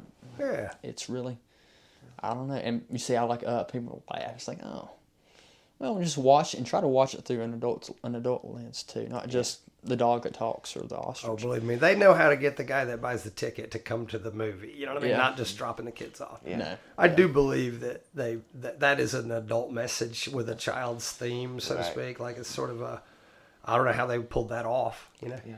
Well, you look at the posters, the house and the balloons flying up into the sky. I mean, it's there if you want to see it. Yeah. Right. Obviously. Yeah. And sometimes you can really gain a lot of. I don't think a lot of people realize they're alive sometimes. Right. And they're really to realize it. And look down at your hands and move it and realize that's. Well, I mean, Something think different. about what people do. Sometimes, I mean, there are people that get up out of bed and then they go immediately to a chair and sit down. They might be sitting in front of a computer or a television. And then they get up and have some lunch. And then they go back to the chair. And then in the evening, it's like, well, the day's over. Let's put our feet up in the recliner, And so it's a lot of sitting and a lot of laying down. And honestly, they used to say, my grandmother used to say, idle hands are the devil's workshop. Yeah. Like, you need to get busy. You need to get something done. But there's so many people that are in the complete habit of, they watch the morning news and they hear the weather and it's dangerously cold outside today. Ooh, and the ozone is going to crawl into the living room and burn everybody up. The hole in the living room is going to come from the hole in the sky. and everybody's going to be like, it's dangerously hot outside today. If you live in a smoggy area, it's dangerously smoggy. If it's humidity, it's, if you're old, you should stay inside. How many times have you heard that? Yeah. It's too cold, you should stay indoors. Dangerously dangerous. The weatherman wants you to think that it is, because he can't say everything's fine. Yeah. There's no problem. Enjoy yourself. Yeah. They really want to make you nervous and dependent upon them. I went up to West Yellowstone, Montana this last February, and it was -25 one morning. Nice. That's a real tent. That's not. It was like -50. Okay. Wind chill. Nice. Cold. Yeah. And I went out in my shorts and t-shirts just to kind of see what it felt like. Because it's something most people around here never get to really experience. Right. That You want to know how long does it take before and it hurt. I mean, it was cold. They don't lie when they're saying it's cold. We go back in, we get suited up, and we went snowmobiling for about a week. We go out, and we were wearing all this stuff. And there's a little old lady, and we asked the people at the hotel, she had lived there her entire life. Yeah. And she's wearing just pants, probably like a jacket like me and you have on, and a cane, and she's taking a morning walk around the neighborhood. Nice. It's -25. If it was -25 here, people would. Well, I don't know what school would be closed for a week. School would be done. I mean, they'd have the National Guard out here. Up there, it just doesn't. It's just what they're used to. It's funny.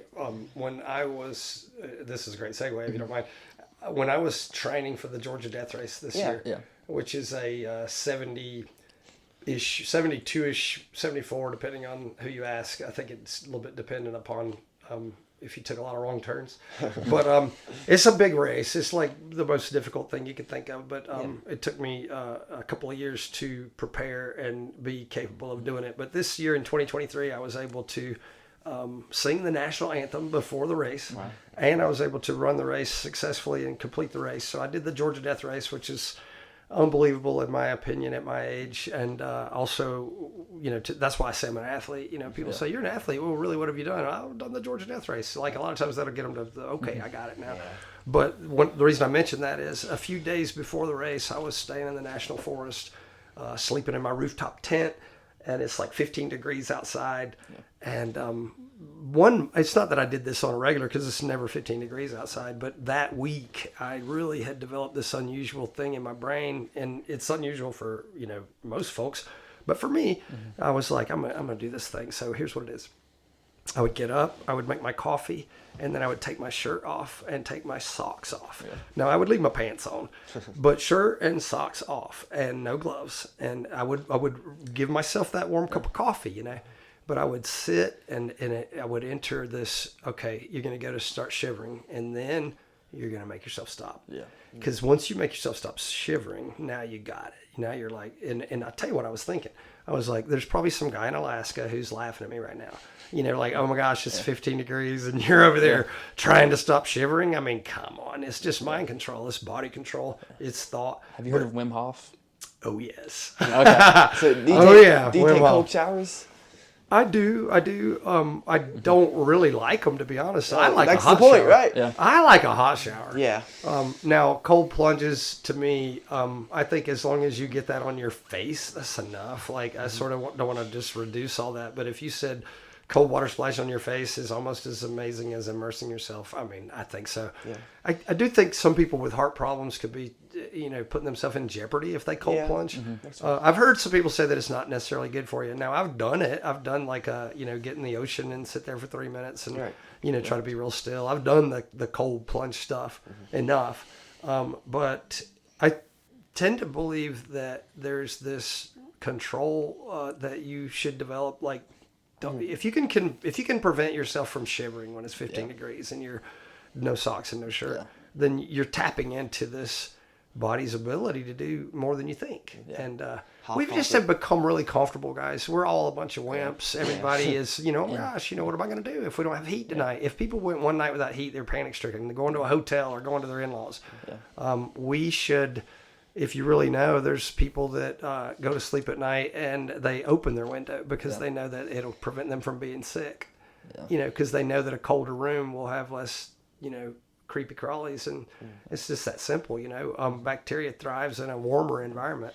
I mean, don't you know bacteria loves warm, moist environments? That's why it loves your sinus cavity. And that's another thing. Let's go ahead and knock this out. This is one of these things where this sort of makes me frustrated. It's my little pet peeve. You got a sinus infection. You know that you can clean your sinuses out yourself, right? You can take, I use a thing called nasaline, and it looks like a syringe. It is a syringe, and it's huge. It's this long, and you fill it up with hot water, and you put sea salt in it, or some other concoction of salt. But I put Himalayan sea salt in it, and you shake it up, and you get that salt to melt, and you shove it in your nostril, and you hit it, you blast it. And if it comes out the other side, you're clear, right? If it doesn't come out the other side, you're not done yet. It's going to come back down. But if you can actually spray it in one nostril and it comes out the other side, I would say, okay, now you're clean. But if you had sinus cavity filled with sinus cavity gunk and you blow it out of your mouth, out of your nose, it's gone, right? It's not coming back. So you don't need to run to the doctor and you don't need to get an antibiotic. And that is a waste of antibiotics. They're not going to work when they need them to work whenever you're abusing them. And it creates super bacteria, super not only that, a lot of people will be like, I took that antibiotic and now I've got a yeast infection. Women don't tell me that. I'm like, well, think about that. You just told me that you were taking an antibiotic and now you got a yeast infection. It's just, people I don't know, like you said, they're sedimentary a lot of times. Yeah. And they don't really realize what's going on.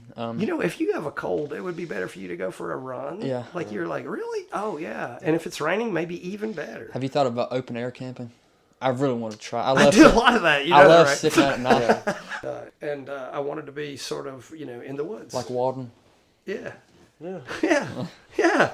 And so, but I Luke's literally... a big fan if you can't tell. I can tell. That's amazing. I just am impressed at the things that you guys know. But yeah, I did that. And so, yes, I've done a lot of camping. Let's put it that way. Like, a lot. I think Thoreau was 3 years in the woods at Walden Pond for that exact reason. Right. I'm a big fan of John Muir too. Oh, John Muir. John Muir. Of course. Yeah. Ralph Waldo Emerson. That's my type of, but like open air camp, I would love to go sometime to sleep out on like the grass, out in the open. Yeah. I think that would be almost a spiritual experience. Yeah. In a way, Yeah. connecting with nature. I think that's vitally important. I can tell you what I didn't have to deal with. I didn't have to deal with, football games and neighbors arguing over what color your shirt is this weekend and who's got bragging rights, and so silly. I mean, I don't want to pick on people, but they get all upset about football and they're not even on the team and they probably didn't even go to that school, and who knows why they're all upset about it. And they'll say stuff like, "My Tigers won last night." I'm like, "My Tigers." See, just yesterday morning. Yesterday morning, I heard one of our teachers and another teacher going at it back and forth. And it says, we. Like, right. Like I didn't know you were on the team. You're not playing for the Wildcats. You don't kick for the Wildcats. You've been out of school 30 years. Like, you didn't even go there. I know, and they take it so seriously. Yeah. And I actually want to ask them, is that all you did this weekend, is watch football? Yeah. Saturday we watch college football, but then Sunday we watch NFL. And then Monday night is Monday Night Football. Yeah. I mean, it's like you watched the high school football for game this 3 Wednesday. days. And then Thursday was JV, and then freaking Friday was the varsity game. And, maybe they have a kid playing. I want to be clear. If you got a kid in sports, you got to go to the game. And if awesome.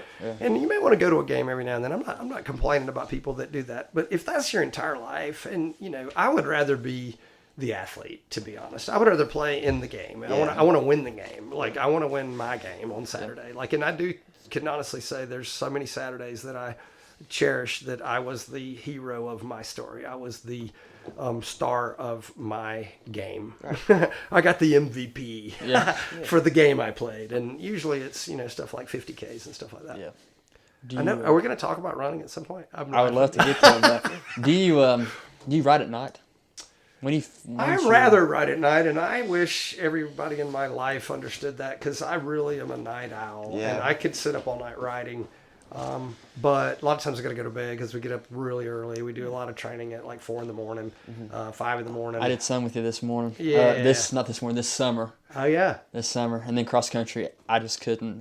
Y'all need to go on a Sunday morning with us sometimes up to Fisher Peak. Yeah, Paul's been mentioning it. I would really like to go. Everybody's really loving that. Yeah. If you hit at the right time and you hit the sunrise over there, oh my gosh. That's what Paul said. And we went and ran over, I guess it was last Thursday. Yeah. We saw Paul, and I mentioned the spot to him. I won't name it because it's kind of a private area on the podcast, but it got a beautiful like sunset and sunrise. Yeah. And if I tell Fisher Peak to everybody and you need to erase it, go ahead, because I don't, I don't need 900 cars at Fisher Peak. I'll bleep the name out, but that's good. But at this place where I took some of my friends, you can see from the mountain to Winston-Salem. Yeah. It's just a crazy view. You can see St. Paul School down the mountain. You can see 52. Yeah. It's just a great view. Yeah. It was you awesome. can see Winston from Fisher Peak. Okay, you know that, yeah. right? You literally see Pilot, and there's Winston-Salem. And if it's the right time of day, especially at night. Now, at night, you can definitely see Winston. Oh, yeah. Yeah. Because it's lit up. It's real bright over there. Yeah. It's just some amazing spots within the area. It's pretty. I would love to go by Fisher Peak. I was joking when I said, are we going to talk about running? Because we did talk about it. I think you asked me when I got started. We can get into it here in a minute, but I just like rolling naturally. Sometimes we like to have a structure, but sometimes it feels good just to flow. Yeah. I loved running with y'all this summer. That was cool. That was awesome. It was something I hadn't really experienced before, getting out of bed at 4 a.m. to go. I'm exceptionally proud of what we did. I guess you know this. So people said... we said we're going to do the hardest 100-miler in America. Yeah. And I had a lot of people say to me, okay, like, if no one finishes it, then you don't have the hardest 100-miler in America. And I said, well, we're not asking people that can't do it. Yeah. We're only asking people that can do it. Like, those are the people that are invited. And I guess, Paul Tilley is obviously the milkman. He's the guy. Yeah. And he learned that, I would say he completely thought that he would have won that race. Yeah. But he made one little mistake, and then he became third place at his own race. Yeah. And of course, Rosie was magnificent. Right. Rosie's undeniable. She's just done her 62nd 100-miler. We'll see her. I follow her on Facebook this weekend. Yeah, you need to. Yeah. We're going to see her this weekend. Okay. Paul and I are pacing her at the Beast of the East. Okay, really? Yeah. Yeah, it'll be number 63. Okay. Can you imagine 6,300 miles in races? I saw that. I think the team that she runs for, the Wear Blue to Remember, donated to her some gear. to help her out with everything. Just super awesome. That is awesome. Everybody needs to spread the word. Yeah. She suffers so much from losing Dexter. Her son was a Marine. Yeah. He committed suicide.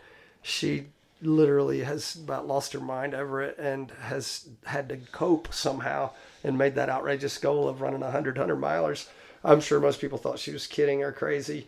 And she's doing it. She's doing it. She's almost there. Incredible. In 10 years too. She has to do it within 10 years.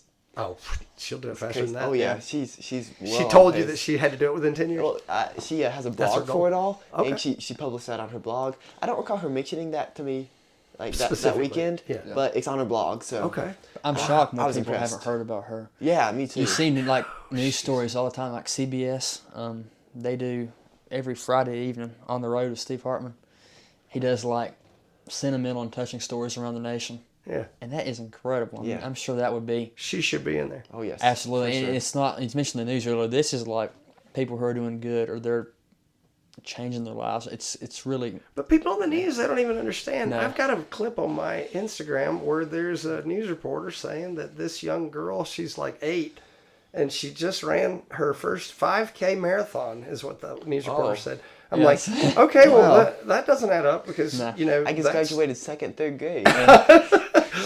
none of this adds up. But so, yeah, people don't know. They don't understand. Steve Hartman's great. I also believe that there's a shortage of that going on. They actually would rather you have what I would call the Jerry Springer type stuff. Like, you know, they want you to have the cops, you know, when I say cops, as in the program Cops. I where- love that show, but I it do. is. It's Yeah, but it's people getting locked up and doing stupid. yeah. Yeah. I mean, it's not, I will say this. I love that show too.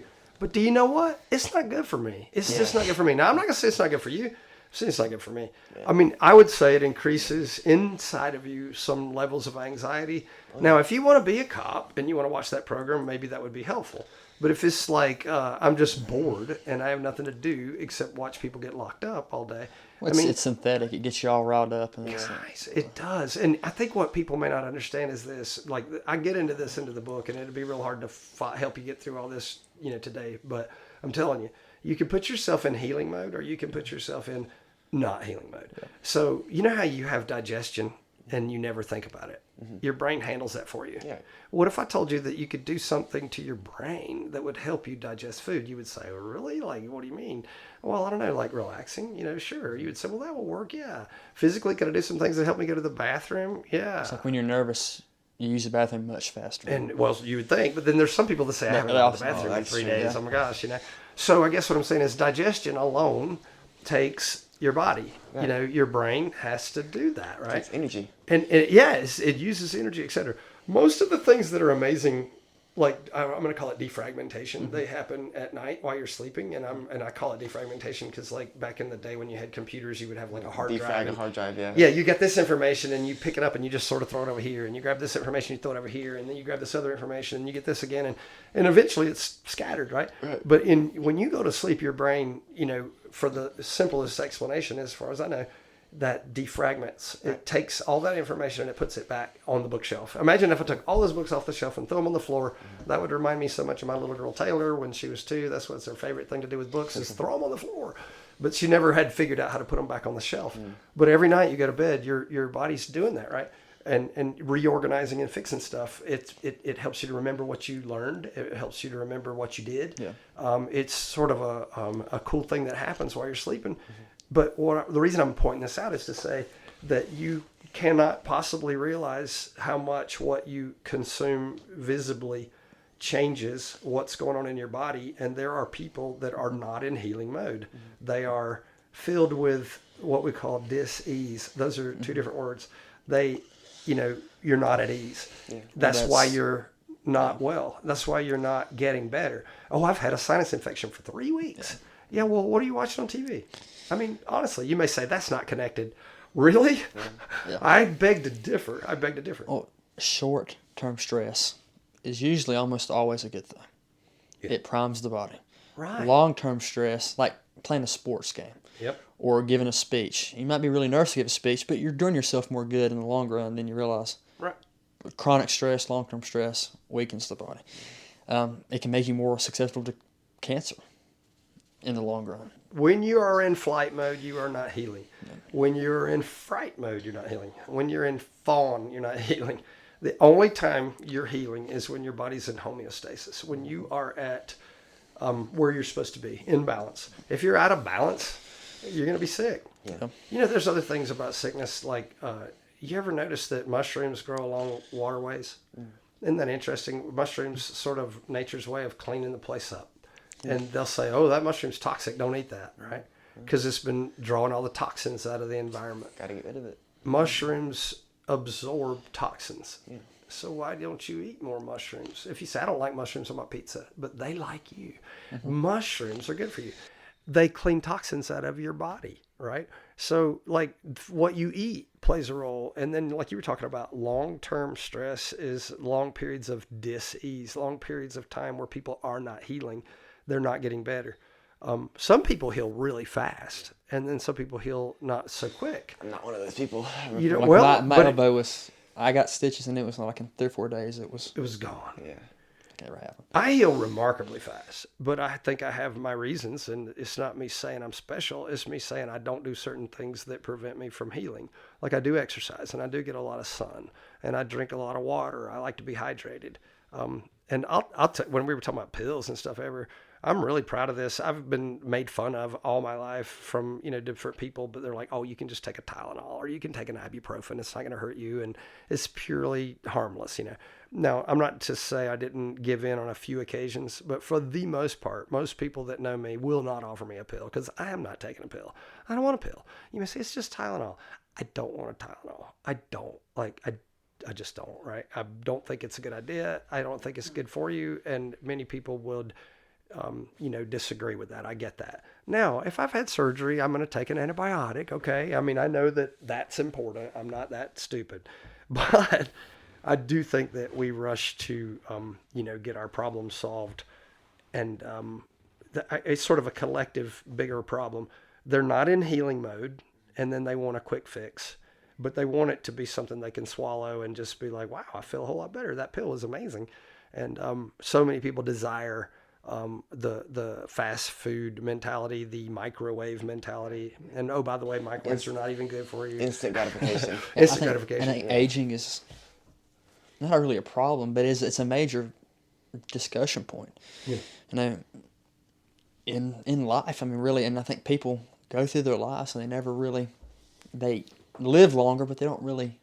You and Paul and all those guys, y'all were, middle-aged, y'all were older. And this morning I'm 12 years older than Paul. I don't know if y'all know that.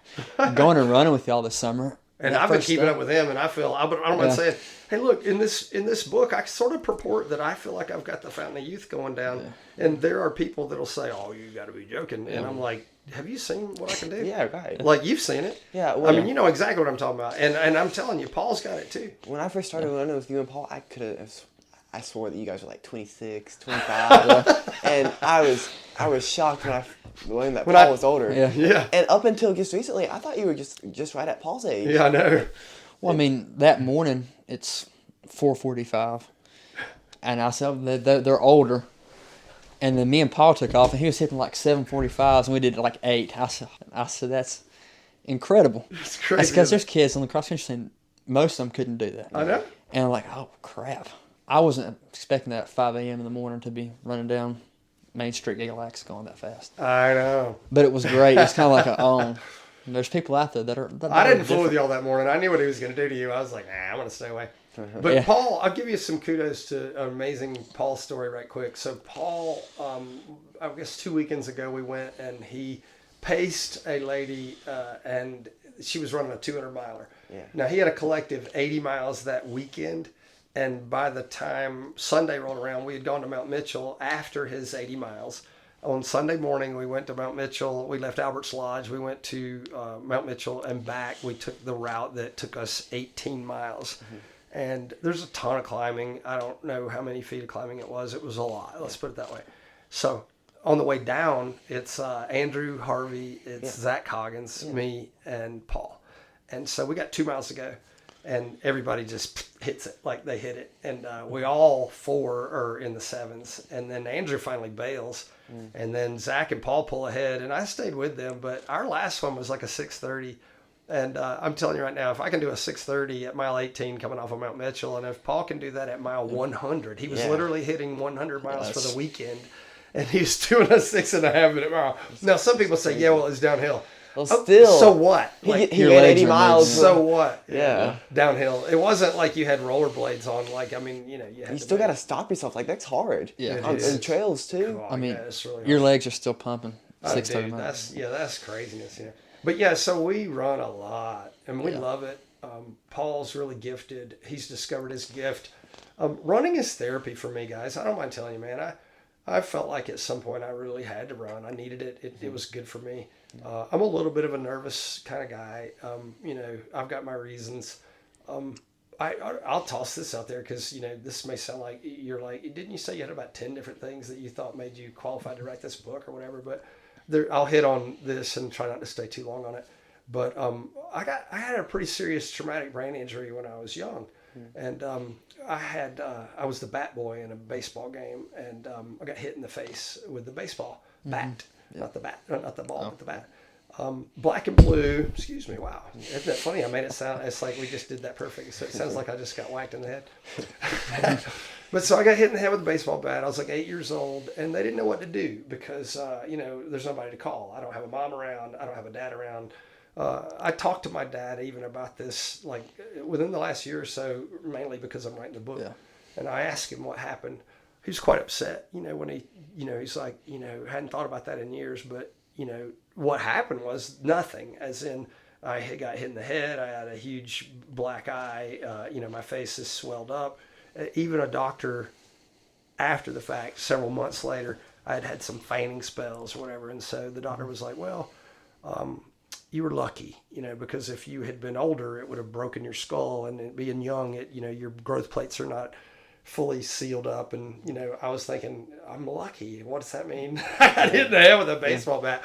But that injury, that traumatic brain injury that was unattended to, that concussion that was unattended to, I remember specifically we had a pool back then, which is kind of funny. I don't know why we had a pool. We couldn't afford to keep it clean. That was for sure. But we had a swimming pool, and we did everything in our power to raise money to get chlorine and stuff. It was poor folks with a pool. It was kind of funny. It's a true story, but we always had plenty of friends in the summer for sure. But I remember you can't play baseball, you can't ride your bike, and but you can just go lay out by the pool, So I remember spending the next day like outside in the bright sunlight, and then being sad because I couldn't do things, because I was hurting, and my face was all black and blue for several weeks, Now, I would have never known, and what I've learned in my research is, you could go 20 years and that'll never bother you. You could go 30 years and that'll never bother you. And then all of a sudden, you have some problems later in life, and you're like, oh my gosh, I woke up at 2 a.m. and my heart rate was 129, and I felt like somebody was getting ready to hit me. Like, what's going on? It's that recurring memory, So there are, and by the way, I can show you that like on my phone. Like you may say, really? Like, oh yeah, I can see it in my sleep cycles. And but now I look back and I'm like, but I know why, right? So it's not that you've had a head injury. Oh my gosh, poor me. It's like, well, you had a head injury. Does it affect you? How does it affect you? And what can you do about it? So I might be a lot more sensitive to watching cops, to watching somebody getting in a fight. Yeah. I don't want to watch NFL. I don't like head injuries. I don't like them, guys. I don't like them at all. Yeah. I don't think it's cool at all. Like if you said, watch these guys go head to head, I don't want to do it. I had a very minor concussion a few years ago, and I felt awful. Yeah. And I just hit my head a little bit. Yeah. I can't imagine what being hit by a whole baseball bat would feel like. It was pretty bad. Yeah. It's pretty bad.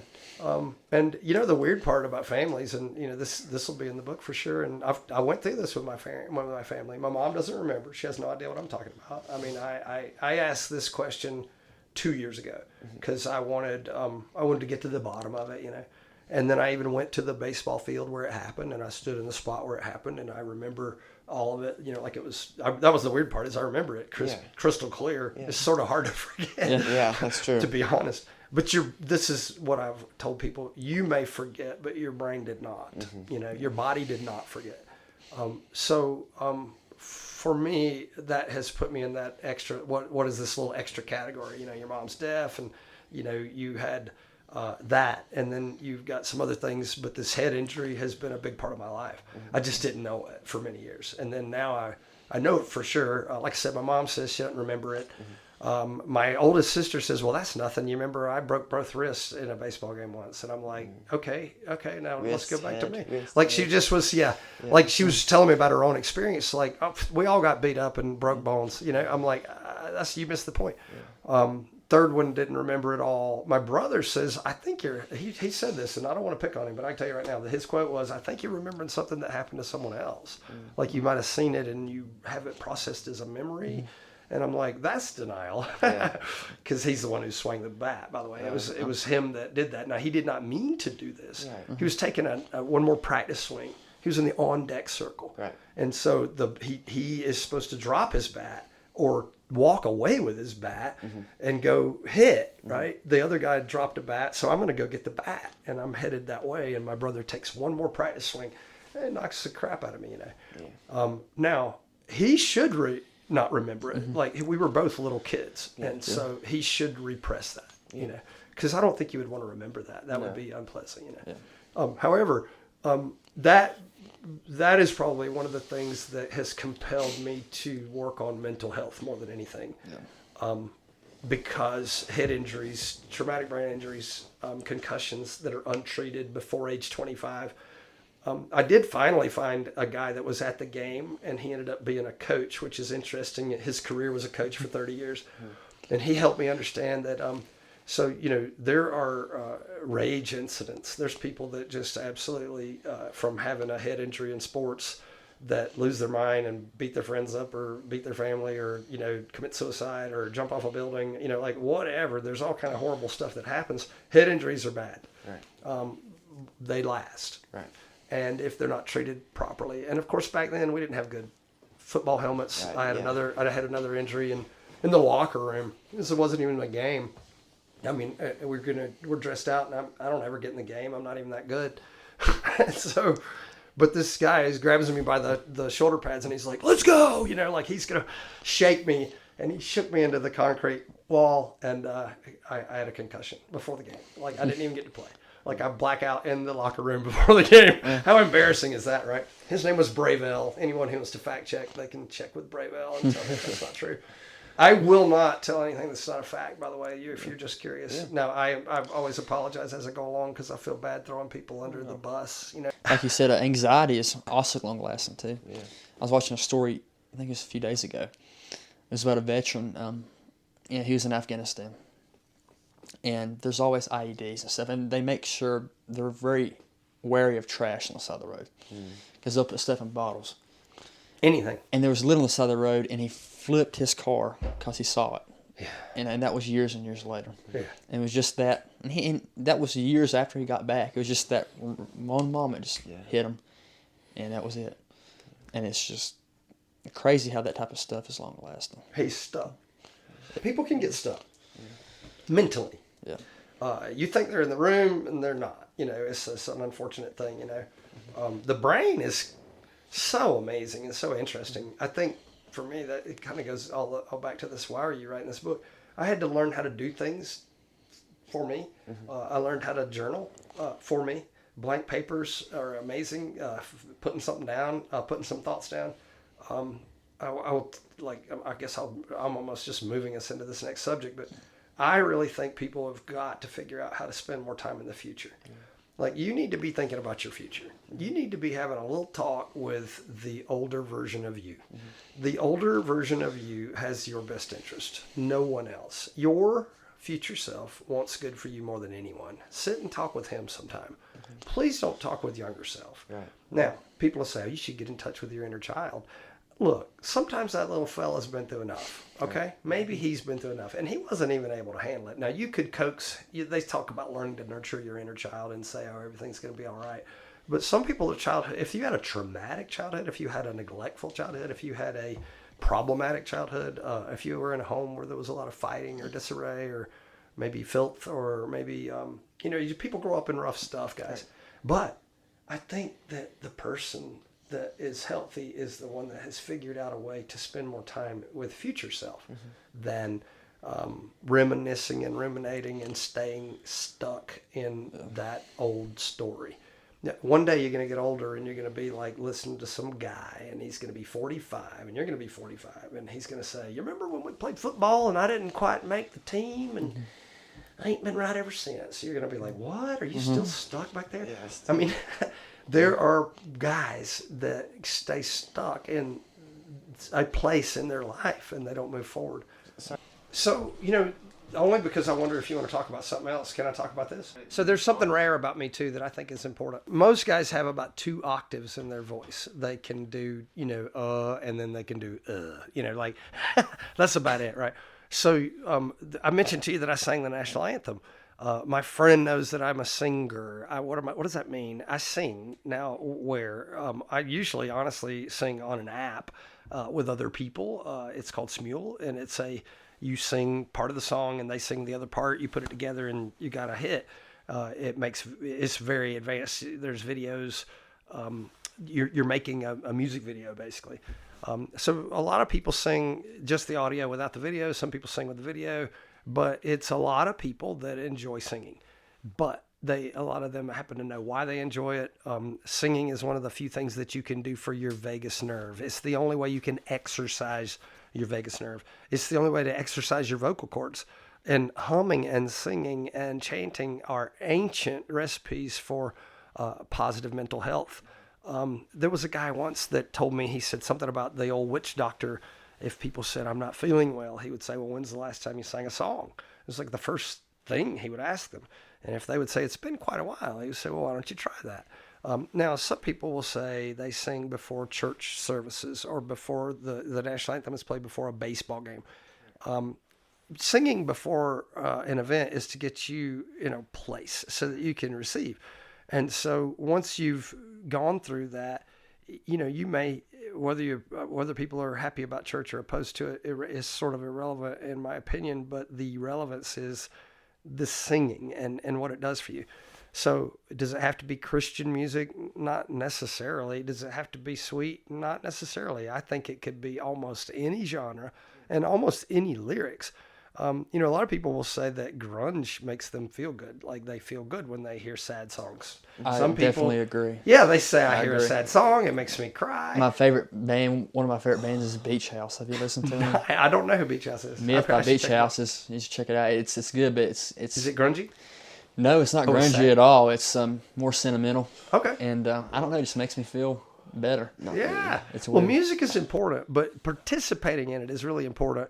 Breath work is important. There's a way that you can enter a more healing state. And a lot that happens during singing is extremely therapeutic for you. You may not fully understand the whys, and I can't explain it all in this short period of time. However, I can say this. I sing on a regular basis. When I sing, I'm looking for something particular. I want to know if I have my tone. There is a chapter in this book called 4 Octaves. And I'll reference when people say, I don't like your tone. You ever hear that from somebody? I don't like your tone, young man. It's usually because you said something disrespectful to somebody, right? But think about this. We all have a tone. You have a special tone when you're holding a baby and you're cooing and going, oh, baby, look at this. This is amazing. Like if you do get to hold a baby and you're vulnerable enough to relax and enjoy that, that is a tone that was designed to accentuate what's going on right there, right? If you're with someone you enjoy being around, if you're with someone you can't stand, if you're getting pulled over, if you've been speeding, I bet your tone is you know how that can happen. Well, so I happen to have a 4 octave range, and that's kind of impossible is what I've heard. And there's very few men that can actually do that. I think I'm more of a 5 potentially, but it just depends. And it depends on the song. But if you said, can you sing really deep and low like Johnny Cash? Absolutely. Well, can you sing up high like Mariah Carey? Absolutely. Like, really? Like, yeah. So I can do that. Now, that was one of the reasons why they let me sing the national anthem. The national anthem has 17 semitones in it. It is a very difficult song to sing. If you're a music coach and you were criticizing me for the national anthem, back in March, you would have said, dude, you nailed it, and I was so grateful for that. But having that as a part of my life is kind of unusual because I've got a deaf mother.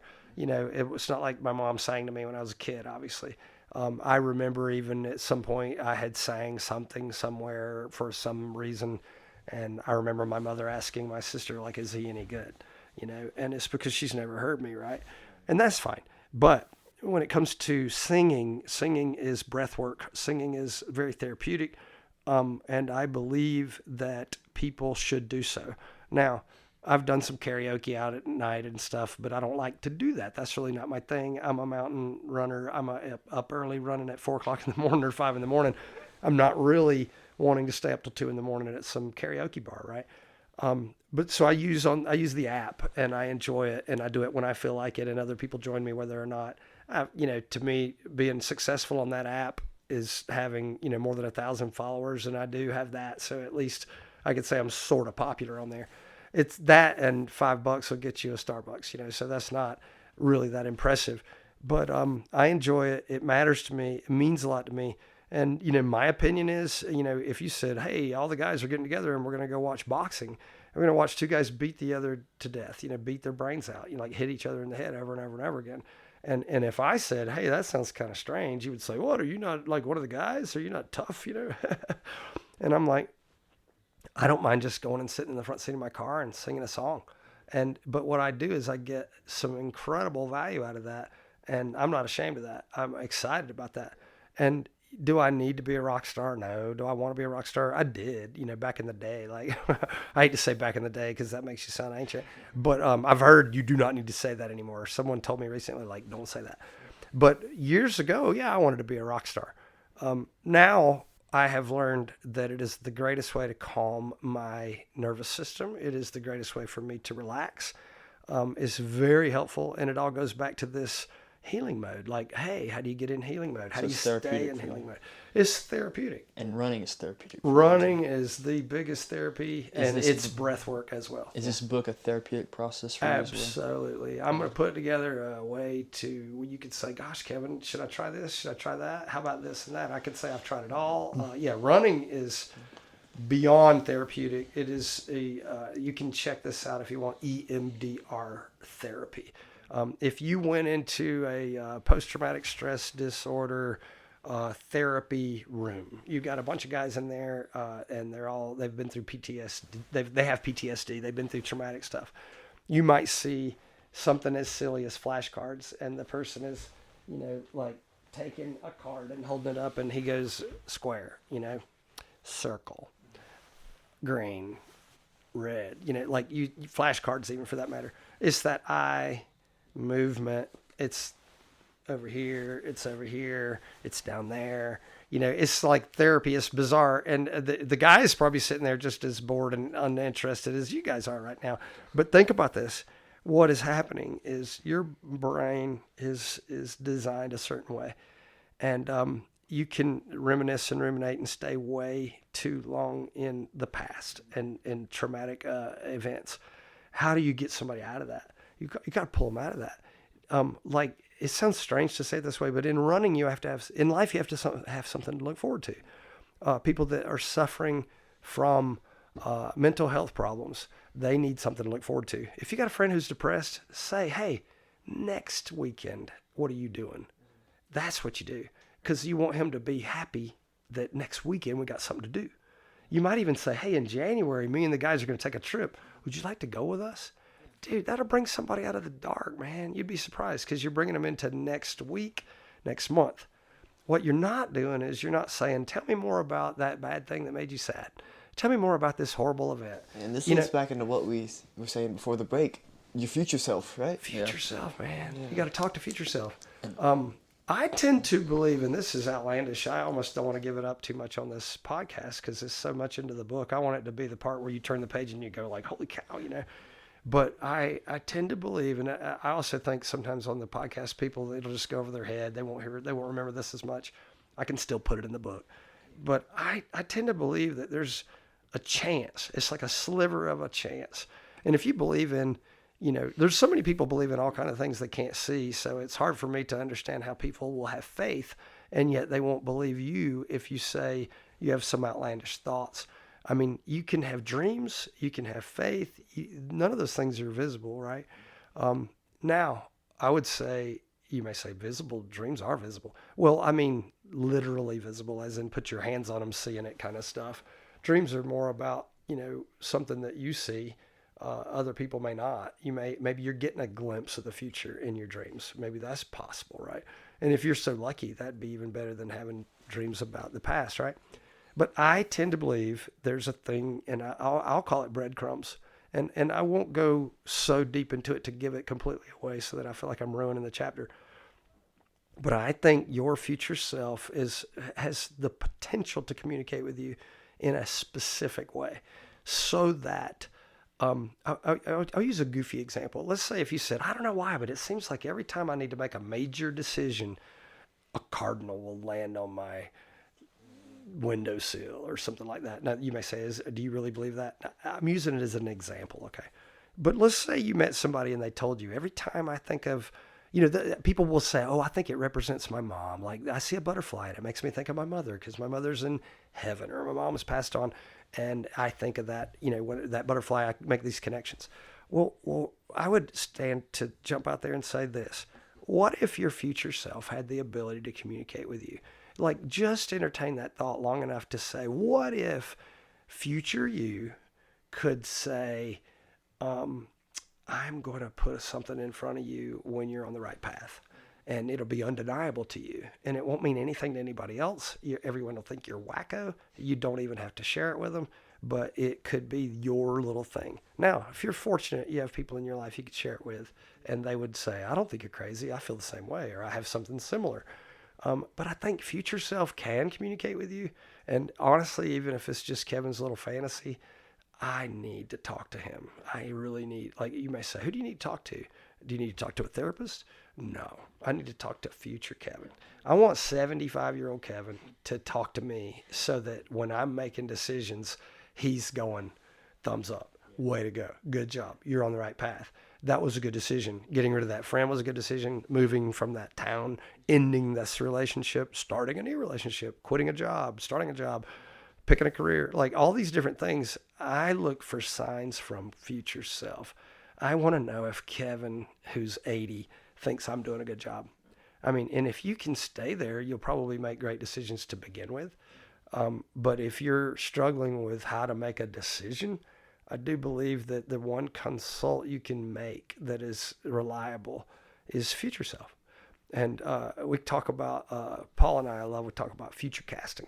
Like, if you spend so much time talking about your past, if you spend too much time talking about your past, if you're constantly talking about what happened last week or last year, or you're so hung up on the breakup and you can't stop talking about her, I mean, honestly, you need to take a break from that, and you need to spend some time talking about, I mean, even if you're just having basic conversations like, I can't wait till next summer when I'm out of school, or when I start college, or when I go on this trip. Honestly, speaking about your future is super healthy. But I think too many people, and especially since we're talking about the big picture of men's mental health, they've spent so much time ruminating, reminiscing about negative things that have happened to them. And I'll even hear people say stuff like, don't give it a voice. Now, I like that, but I don't know that I totally agree with that. I would say maybe give it a voice. Maybe give it a different voice. And think about how it could be leaning towards your future. Instead of saying, I'll use a perfect example, ultramarathoning, running, the therapy you were talking about. Think about this. If I'm in a 30-mile race and I'm 20 miles in, I think like this.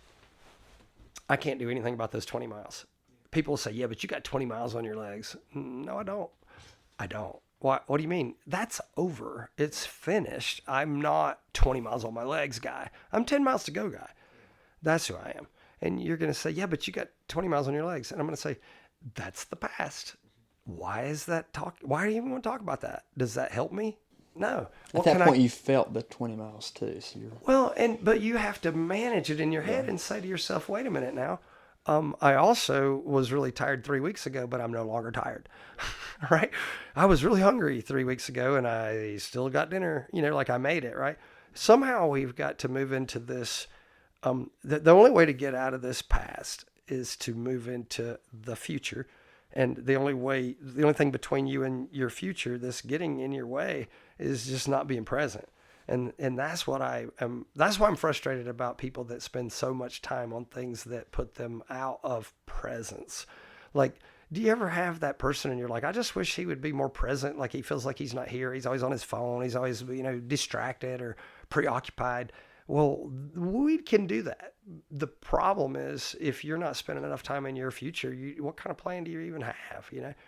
I would love for you to think about, dang, when I'm 30, I believe that I'll live in a certain place, or I think I'll have, 2 kids, or I think I'll have a career, or no kids, or I think I'll be, on the cruise because I'll be in the Navy, like whatever. But it's not a bad thing to really spend a lot of time with future self. But I just think people don't do it because they're so consumed with everything that's already happened. You seem to be really in touch with the passage of time. Yeah. And I've always found that really fascinating. I might just be a sentimentalist, but I feel like that's more than interesting. The passage of one's life, how they go through different phases and how fast it seems to go. I mean, this past few months for me, it's went by really fast. It said, savor your senior year. I mean, some of the best moments of your life. Well, I've had a good time. It's went by fast. I'm excited for the future. But everything seems to go by so fast. Yeah. And that's what running too. If I'm talking on the phone to somebody or having lunch, it goes by like this. When I'm running an 800 meter in a track meet, those 2 minutes are going to be, very challenging. One of my quotes in the yearbook one time was, life is short, running makes it seem longer. That is good. That's absolutely true. Yeah. I mean, it is a great way to pass your time. Yeah. It's super good for your body. It's super good for your heart. Also, we tend to believe this, I say me and, I throw Paul in the mix for sure. Guys, all these folks that are, it must have been so terrible you ran up the mountain. And it's not terrible at all. We're having a blast. We're loving it. We're loving every single minute of it. We're not miserable. We're not sore. We're not tired. And it ain't bad for our knees. The joke out there when people say, oh, isn't it bad for your knees? I'll say, yeah, but have you looked at my calves? It's going pretty good for the calves. It's like when people retire too. I mean, everybody, they start working, they spend the next 40 years waiting to retire. Mm-hmm. Most time people retire, they die. Yeah. Mm-hmm. You see that all the time. That is true. They wait to live until they retire and then they die. Yeah, and the saying is... But I've also got a quote. I don't remember who said it. I wrote it down somewhere, but I can quote the quote, and it seems like it's... Who cares who said it? But he says, most men pass away at 75. Mm-hmm. Sadly, many of them were already dead since 55. Yeah. Something to that effect. Maybe I got it wrong. You actually know the quote, don't you? And living actively is also very important. The physics, objects in motion stays in motion. I'm into quantum physics, my friend. I love particle physics. It's so nice. It's so cool. What the term with the body is bodies in motion need to stay in motion. Right. Yeah. It's like there's that inertia, and once it's like hit a brick wall, and that person sits there and they watch TV or they lay around and then they die. Sedentary. They've been going for all those years and they just stop, and your bodies can't do that. People that live to 90 or 100, most of the time they stayed very active. They were doing stuff. You know that your government created a system called the Affordable Care Act, and the Affordable Care Act is so that everybody could have so-called good health, right? Good health care is what they want. But then they reward people. So what do they reward them for? Well, if you can't bathe yourself, if you can't feed yourself, if you can't eat and you can't dress yourself and you can't go to the toilet, congratulations. You're going to get a check and a place to live. Nice. That's really nice. Why would we want that? Why would that be an award of some sort? Now, you may say, come on now, people are sick and you're making fun of them or you're making light of it. No. What I'm saying is, why would we have a system that is saying, oh, you'll be fine. If you get really sick and hurt, you'll be fine. There's no will be fine, okay? If I can't bathe and I can't eat, that means I'm in a nursing home, right? I don't want to be in a nursing home. But immobility is the word, and the problem is in America, immobility is a huge epidemic. People are getting the scooter chair, and they're parking in the handicap parking spot, and they are beep, beep, beep along the grocery store so they can cruise through the grocery store on their scooter chair to buy the junk food that made them sick and unhealthy and overweight and obese and high blood pressure and all that. Do you know what's the denial factor, though, is huge? I can't tell you how many sweet little old people have sat there and looked at me and said, oh, I don't have any health problems at all. I'm fine. So, well, do you mind if I take a look at your prescription medicine so that we can let the insurance company know? Oh, well, this is for my blood pressure. This is for my thyroid. This is for my cholesterol. This is for my gout. This is for my acid reflux. And this is my allergy pill. Like, I'll sit back and go, we got 9 pills. And the person just told me there are nothing wrong with them. Like, what? You have nothing wrong with you and you're taking 9 prescription medications? And then obesity, toss that in there, If they're like, well, my doctor says I can't, I can't. You mean he said you won't, is what he meant. I think he said you won't, right? I'm not allowed. People believe they need to check with their doctor before you ever see it, before you begin an exercise program, you should check with your doctor. And it's like, really? Why? Like, I'm not like, I just don't understand it. The idea that everybody is supposed to be what we call fat and happy is absurd. I was the least happy when I was fat. I was the least happy person on earth when I was fat. I did not. You talk about future self. Let me tell you who I did not like. Old fat Kevin. Back then, fat Kevin, I didn't like him. I didn't like him at all. He didn't like himself at all. Don't ever get it. That sounds bad, but if you have a tendency to get a little depressed, you might want to work on your physique so that when you look in the mirror every morning, you're not more depressed. I mean, it's just logic, and I don't want to be rude, but if you don't feel good about you, then how's the rest of your day going to go? Look good, feel good. Yeah. I think maintaining that vitality is extremely important to happiness. It is. People, you only have one life. You have one. I mean, why live it the way anybody else wants you to live it? Live it for yourself and try to be, or the people you love, and be vital with it. Yeah. And take hold of it. I think that's what, running ultramarathons and stuff, that's... Push yourself to the limit. Put yourself, Have you guys run an ultramarathon yet? I've ran a 50K. Okay. And I ran the Frosty 50. Nice. And this January 20th, I'm running the Southern Tour 50 miler in Wilmington. Nice. So I'm getting ready for that. Nice and flat. Yeah, it's a 10-mile loop, so I'm getting ready for that. Training's been iffy. You got to slow down, man. Let me tell you why. Here's the deal. That's what I tell them. Look, 50 miles, you said, right? Look, imagine the last 10. You're amazing. You know you can run 10 miles fast, right? Yeah. You can do 10 miles in an hour and a half, no problem, right? But if you've got 40 miles on your legs, you might be a little different, right? What if you were to say, I'm going to go, the slowest 10 is going to be my first 10. Slowest. Diminish. But make it slow. Take your time. I can promise you this. Everybody that's blowing past you for the first 10 miles, you will see them later. Well, I've experienced that personally. With the 50K? I didn't train any for the 50K. We got in with cross country. And, so we'll take a few weeks off.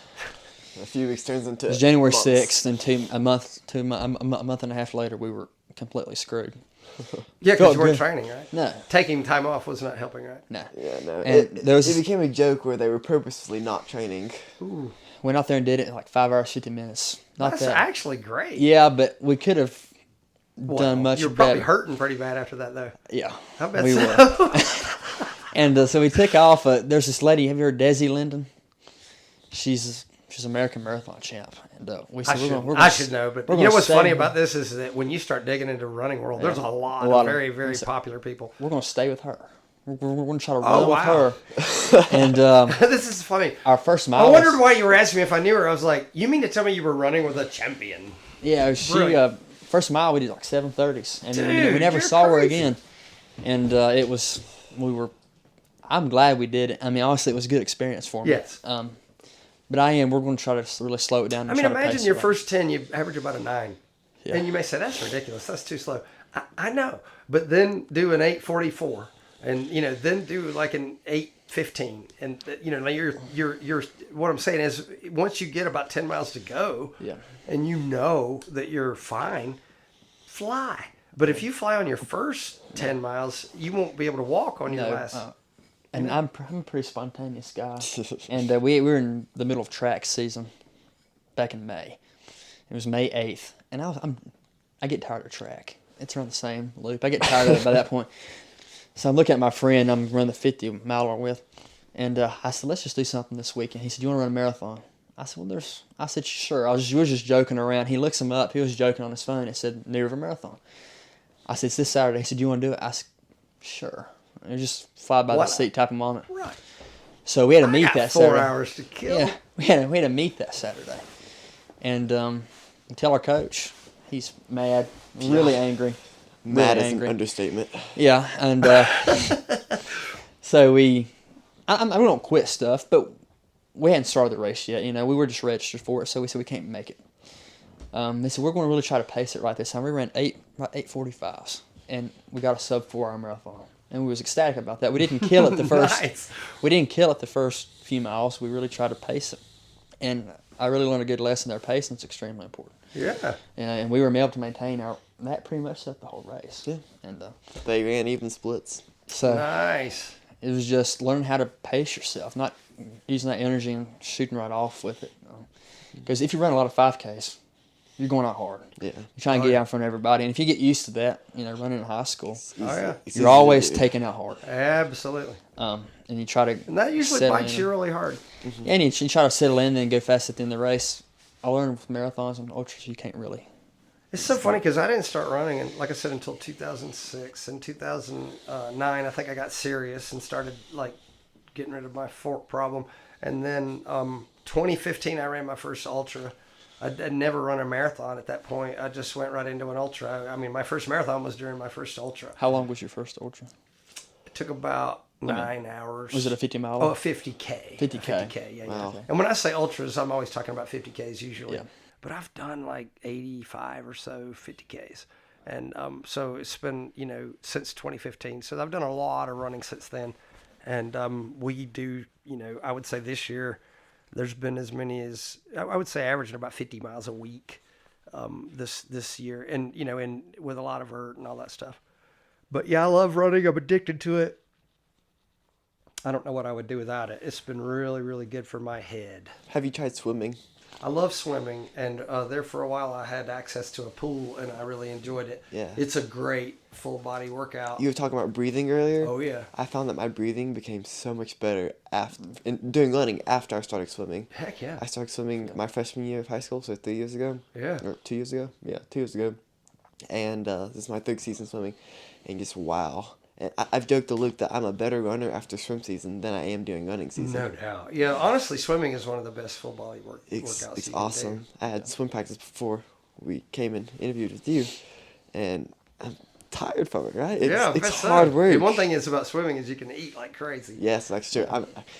I lose weight during swim season. Absolutely. Even when I'm not trying to. Yeah. I try to gain weight, right? And I just can't because it's how hard it is on you. Yeah, you can eat like a monster when you're swimming, Yeah. Ethan, he likes more of the short, fast stuff. I'm more. Yeah, I think the half marathon is my distance. I can really cruise 6:30s for 13 miles. I think the worst race on earth is the 10K. Yeah. I hate a 10K. Yeah. Because you feel compelled to go as fast as you do in a 5K. Now, what's the toughest short distance for you? Toughest short distance. Do you do the 200? It's not. I don't find it to be that bad. I really think the 5K is the worst. The shortest I do in track is 400 sometimes. Right. Yeah. So in track, 400 yeah. is the shortest you've done? Yeah. Yeah, me and too. then What's your 400? 400, it was like, 59? Nice. Mine's a 50. Dude, that's great. And Mine's a then- 57. We had a pretty good relay team. Yeah, those are good. My son ran for Gardner Webb. He ran Really? the 200. He went to Gardner Webb College. Got a scholarship to go there. But yeah, he did the 200. But yeah, the 200, that's 200 is hard. it's push. 200 sucks. One of man. our one of our friends, the one that Luke is doing the 50 mile run and he did the 50K with, he convinced our coach to let him run the 200. So he does the 200 on top of like the mile and everything, and he's pretty good at the 200. He's pretty versatile. 3,200 meters where it's at. Though. I- It's hard. I hate waiting for it because that was the last race of the night. Yeah. Sometimes you're running at 10:30 at night. Yeah. And if you've been there for 6 hours, you've already ran, you don't want to run the 3,200 meter at 10:30 at night. You just don't want to do it. But it's a good race. Yeah. That's the only race I feel like I'm actually you're racing it because you're with these people. You're close to each other for 8 laps. Yeah. And it's just really See, just grinding. I it prefer out. the 2 mile on like a cross country course. I don't like it on the track. On the track, I think my favorite race is the mile. Yeah. Like just straight out, because you either got it or you don't. What's your mile PR? Right now it's a 5:06. Oh wow! But You that- haven't got under 5. That's Yet. from He's getting close. That's from 2 years ago. This past track season, I told you about my knee. Yeah. I didn't run, right? Right. So I know that I can go under 5. Yeah. I'm pretty confident that I can. That's awesome. What kind of shoes do you wear when you're running that? Mostly New Balances. New Balance. Yeah. What do you wear? Yeah. I wear Brooks Ghosts, but I got my Speed Goats for the race. Okay. Speed Goats 5s. Yeah.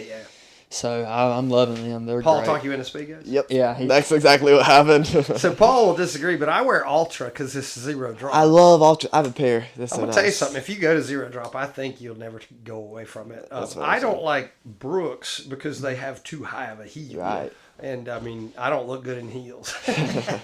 I don't feel like I do.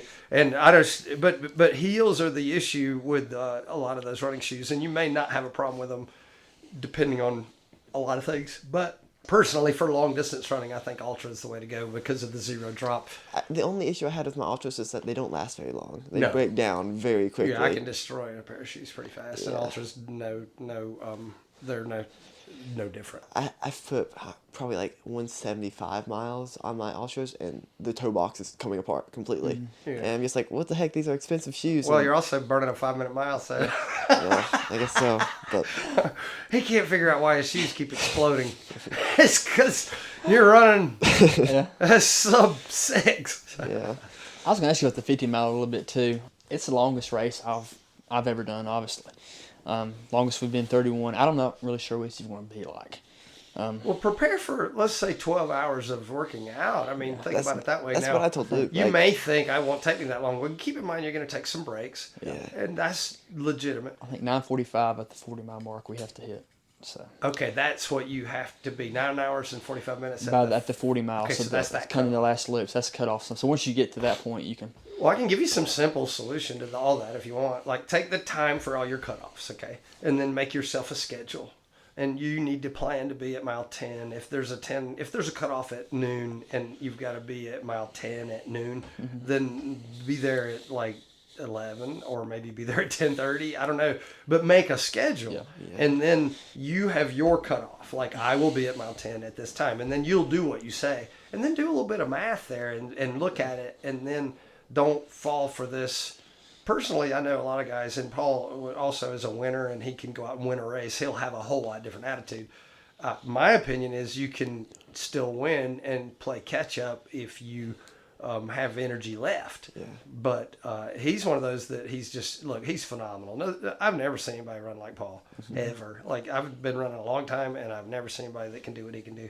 You know, he did that 48-mile Beemont in 10 and a half hours. He was the number. He was the number one. He won the race.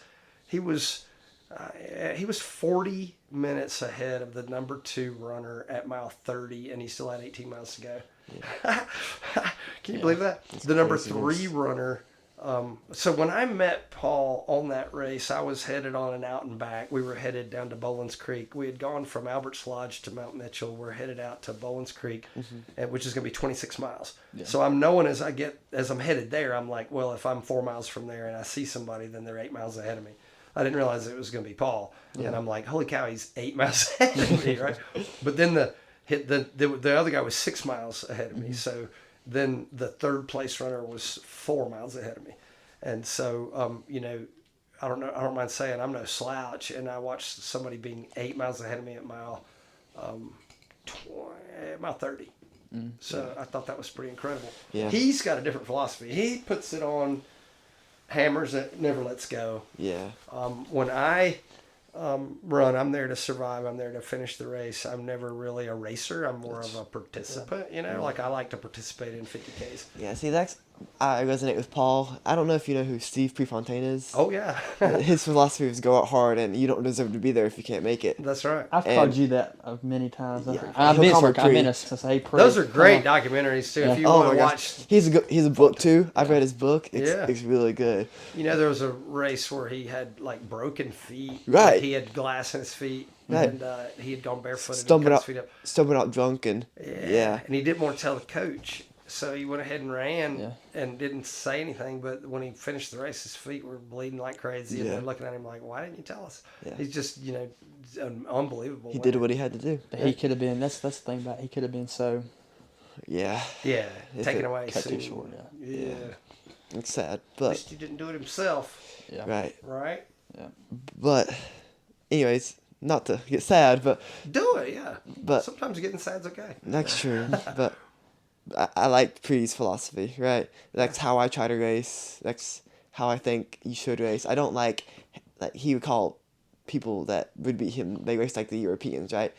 They would hang back and then they would outkick them. He said you shouldn't do that. You should just go all out from the gates, and I agree. And while that bites me sometimes, right? I think that's the way to race. I don't. Well, that's how Paul won Behemoth. Is he had that philosophy? No, Right. everything worked for him that day too. Right, and I don't necessarily mean that's the way to run. Yeah. But that's the way to race. Yeah. Yeah. Well, I do believe if you don't try to go balls to the wall on your training, you have a whole lot more on race day than you'll ever imagine. Yeah. There's really no reason to redline in training. I in my agree. opinion. And I try to emphasize that to my teammates sometime in cross country because I'm at the point, Luke and I are both at the point where we've been there longer than anyone else. I think I was my 6th or 7th year. Yeah, I just finished up my, including track. I'm gonna have to That's a count here. lot of experience. Like I think I had 10 seasons, including this next track season. That's a lot of running for Carroll County. And after a while, it just gets kind of. I've just finished my 10th season of running, including cross country and track. He did right? track a few more years more than that. Nice. Right. So I have experience running, right? Not a whole lot, but compared to like you or Paul, anyone else, but I made mistakes, right? My first year I ever did cross country, every single day I was going as hard as I possibly could, and it came back to bite me, right? But I try to share that with my teammates. And like, you don't have to go as hard as you can. Like, I respect it, right? I know that you're working hard, but don't put it past yourself to just run. Just turn it on. Yeah. Yeah. And Well, there's two different philosophies, and I think both of them are good. yeah. I've always been interested. I want to be able to go longer than anybody. That's my, I want to I go. don't want to be faster than you. I just want to be able to go longer than you. I want to go longer Stick than in it. anyone else, and harder than anyone else, and faster than anyone Well, else. okay. I want get to. it. I just want to be able to finish. Here's a good example. So, Paul and I both have done the Georgia Death Race. The first year that he did the Georgia Death Race, he was leading. I'm going to say leading. He was top 5, top 10, something like he was significantly leading the race, and up with the leaders. Okay, but at mile 50 or so is when it hit him. Like he hit the wall. Yeah. He was wrecked. He didn't have the right nutrition. He didn't have the right hydration, and he became a sufferfest. And I mean, he literally was crawling to the finish line, like literally crawling on hands and knees at some point because he couldn't stand up anymore. His legs were just quaking and shaking and filled with cramps, and he was coming apart. Like, he was having a real rough time. So when he finally crossed the finish line, it was 23 hours and some change. I don't remember the minutes. Well, when I did the Georgia Death Race this year, I finished it in 23 hours and some change. The only difference is I walked through the finish line with a big smile on my face, ready to go eat breakfast, and I was completely fine. I was not trashed at all. I didn't have cramps or anything, and I was really grateful. But I had a whole different strategy. But in a long race, you can show up at the same time and have a different strategy. The difference is he burned and burned and burned until he ran out, and then he had nothing. And so his struggle got him there eventually, where I just sort of was like, hey, I just have to get there within 24 hours. May as well take 23. Why do I need to get there in 19 hours? I mean, I don't even know if I'll be able to finish the race if I'm trying to get there in 19 hours, right? So my logic was, let's just try to get in there on time. And I had a method, and I don't mind sharing it, but like, I had a schedule. I needed to be at a certain, like at mile 22, I had to be there at 11:11. I'll never forget that time. But when I got there at 10:45, here I was early, and I knew I was on time. But being early wasn't my goal, right? I still wanted to be on time. So I drank a beer at the aid station. I talked to some people, and I took a gallon of water and I poured it all over my head and all down my back and down my shorts and down my shirt and all over my arms. And then I took another gallon of water and I did the same thing. And I even had a guy who's like, dude, you got to go. Are you kidding me? Like, you've been in here forever. And I'm like, but I looked at my watch and I was like, I know, but I'm on time. And he's looking at me like, you're crazy, right? Well, I did that at mile 38. I did that at mile 43. And I did that at mile 60. And at mile 60, I was like, I just got 10 plus miles to go, maybe 12 or 14 miles to go. This is like a training run now. Like, I'm going to be fine. So I don't want to make it sound like I made it look easy, because that's not the point. But even in the Georgia Death Race, my strategy paid off big. His strategy, which is what you were talking about, didn't pay off for him. Now, let me also be clear. Now he's gone through a lot of other things. He's won Beemont, and it wouldn't surprise me if he doesn't come back and win Georgia Death Race this year. Like, I know he's got that on his radar. I think he's doing GOAT, the 7-mile mini race. I don't want to say it's mini race, but like We're compared doing to it as well. Are y'all doing it? no, I've thought about signing up, but it's this Saturday, right? Yeah. Yeah. Is that down in Pilot? No, it's not this Saturday. I'm sorry, it's the 15th. Is that in Pilot Mountain? Yeah. It's the 15th. That's the Friday. 16th. Okay. Is that in Pilot? That's in Pilot. Yeah. Yeah. I've done the 20K in Pilot, and that was fun. It's pretty. Basically That's in like half. February. Yeah. There's a 7 and a 3. 7 and 3. 7 and 3. I did 7 with Paul last year, and I beat him. Oh, but, really? yeah, that was my claim to fame for a little bit. I beat Paul in the GOAT, but I think Paul has a good chance of winning the GOAT this year, because from what it looks like, I follow his training on Strava, he's just been putting in insane amount of miles, and it ranges anywhere from like putting in 40 plus miles to putting in like just fast, like 40-mile training runs, the fast 7-minute mile, like at 5 miles, whatever, right? He has such a wide range of training, and he's so effective. Yeah. He's so effective at everything. Yeah. I think he could just take out some. I think he'd be an awesome road racer too. Oh, like he can do it all, guys. He's really totally capable of doing it all. He's very, very versatile. Best runner I've ever been around. Yeah. Oh, yeah, and for had sure. the pleasure to train with. Oh. It's funny too, because I've made him do things a little different. Like when we're working together, he slows down for me, but it makes him stronger. Right. I mean, he's actually alluded to the fact that some of the slower running has made him super strong. Right. And it's sort of weird. I think what happens is if you run too fast, you're sort of burning yourself up a little bit. But if you run slower, you're building. So there's that line where I feel like I'm helping him be in more building mode. And then he's definitely helping me reach way beyond anything I would have imagined. What's the farthest you've went before? The farthest I've ever run? I did a 50-miler on my own. I did a solo 50-miler. Georgia Death Race was 74, but I've not done the 100-mile mark yet. I need to do that. I'm going to do the Florida 100 coming up in February. I think Andrew Petty did that one. The Forgotten Florida, he did. Okay, yeah. I would like to do the Yeti this next fall. It's easy. You're better than that. Dude, don't do the easiest 100 you can find. Here's why. It's like, okay, you know what it is, right? Yeah, it's the creeper, right? Up and down. It's the creeper trail. Yeah. It's the one people recognize. People do it, like there's one guy, and he is amazing. He's a miracle. His name is Tom. It seems like it's like Tom Miller or something like that.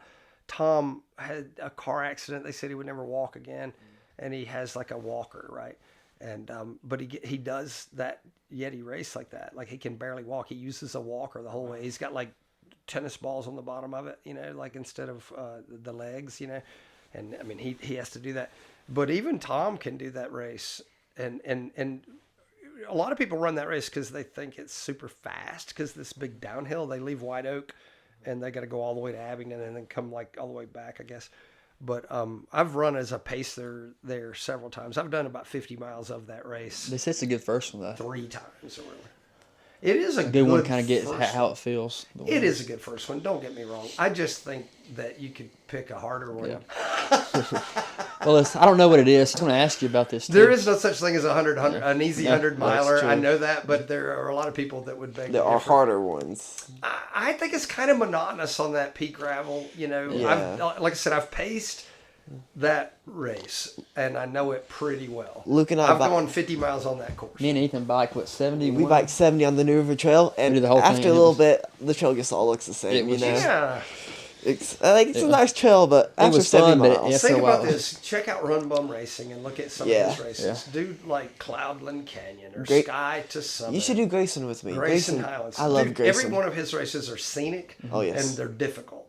Now, he gives people generous cutoffs. You won't need the generous cutoff, but I'm saying when we say it's a hard race, you won't be disappointed because it's still a hard race. However, he gives a lot of time for people that maybe need a little extra time, to say the least. And so you'll find out that there's a large crowd of people, and when you finish the race, you can sit and watch them all coming in, and it's fun, man. I think a run bum race would be good for you. Have you gone racing?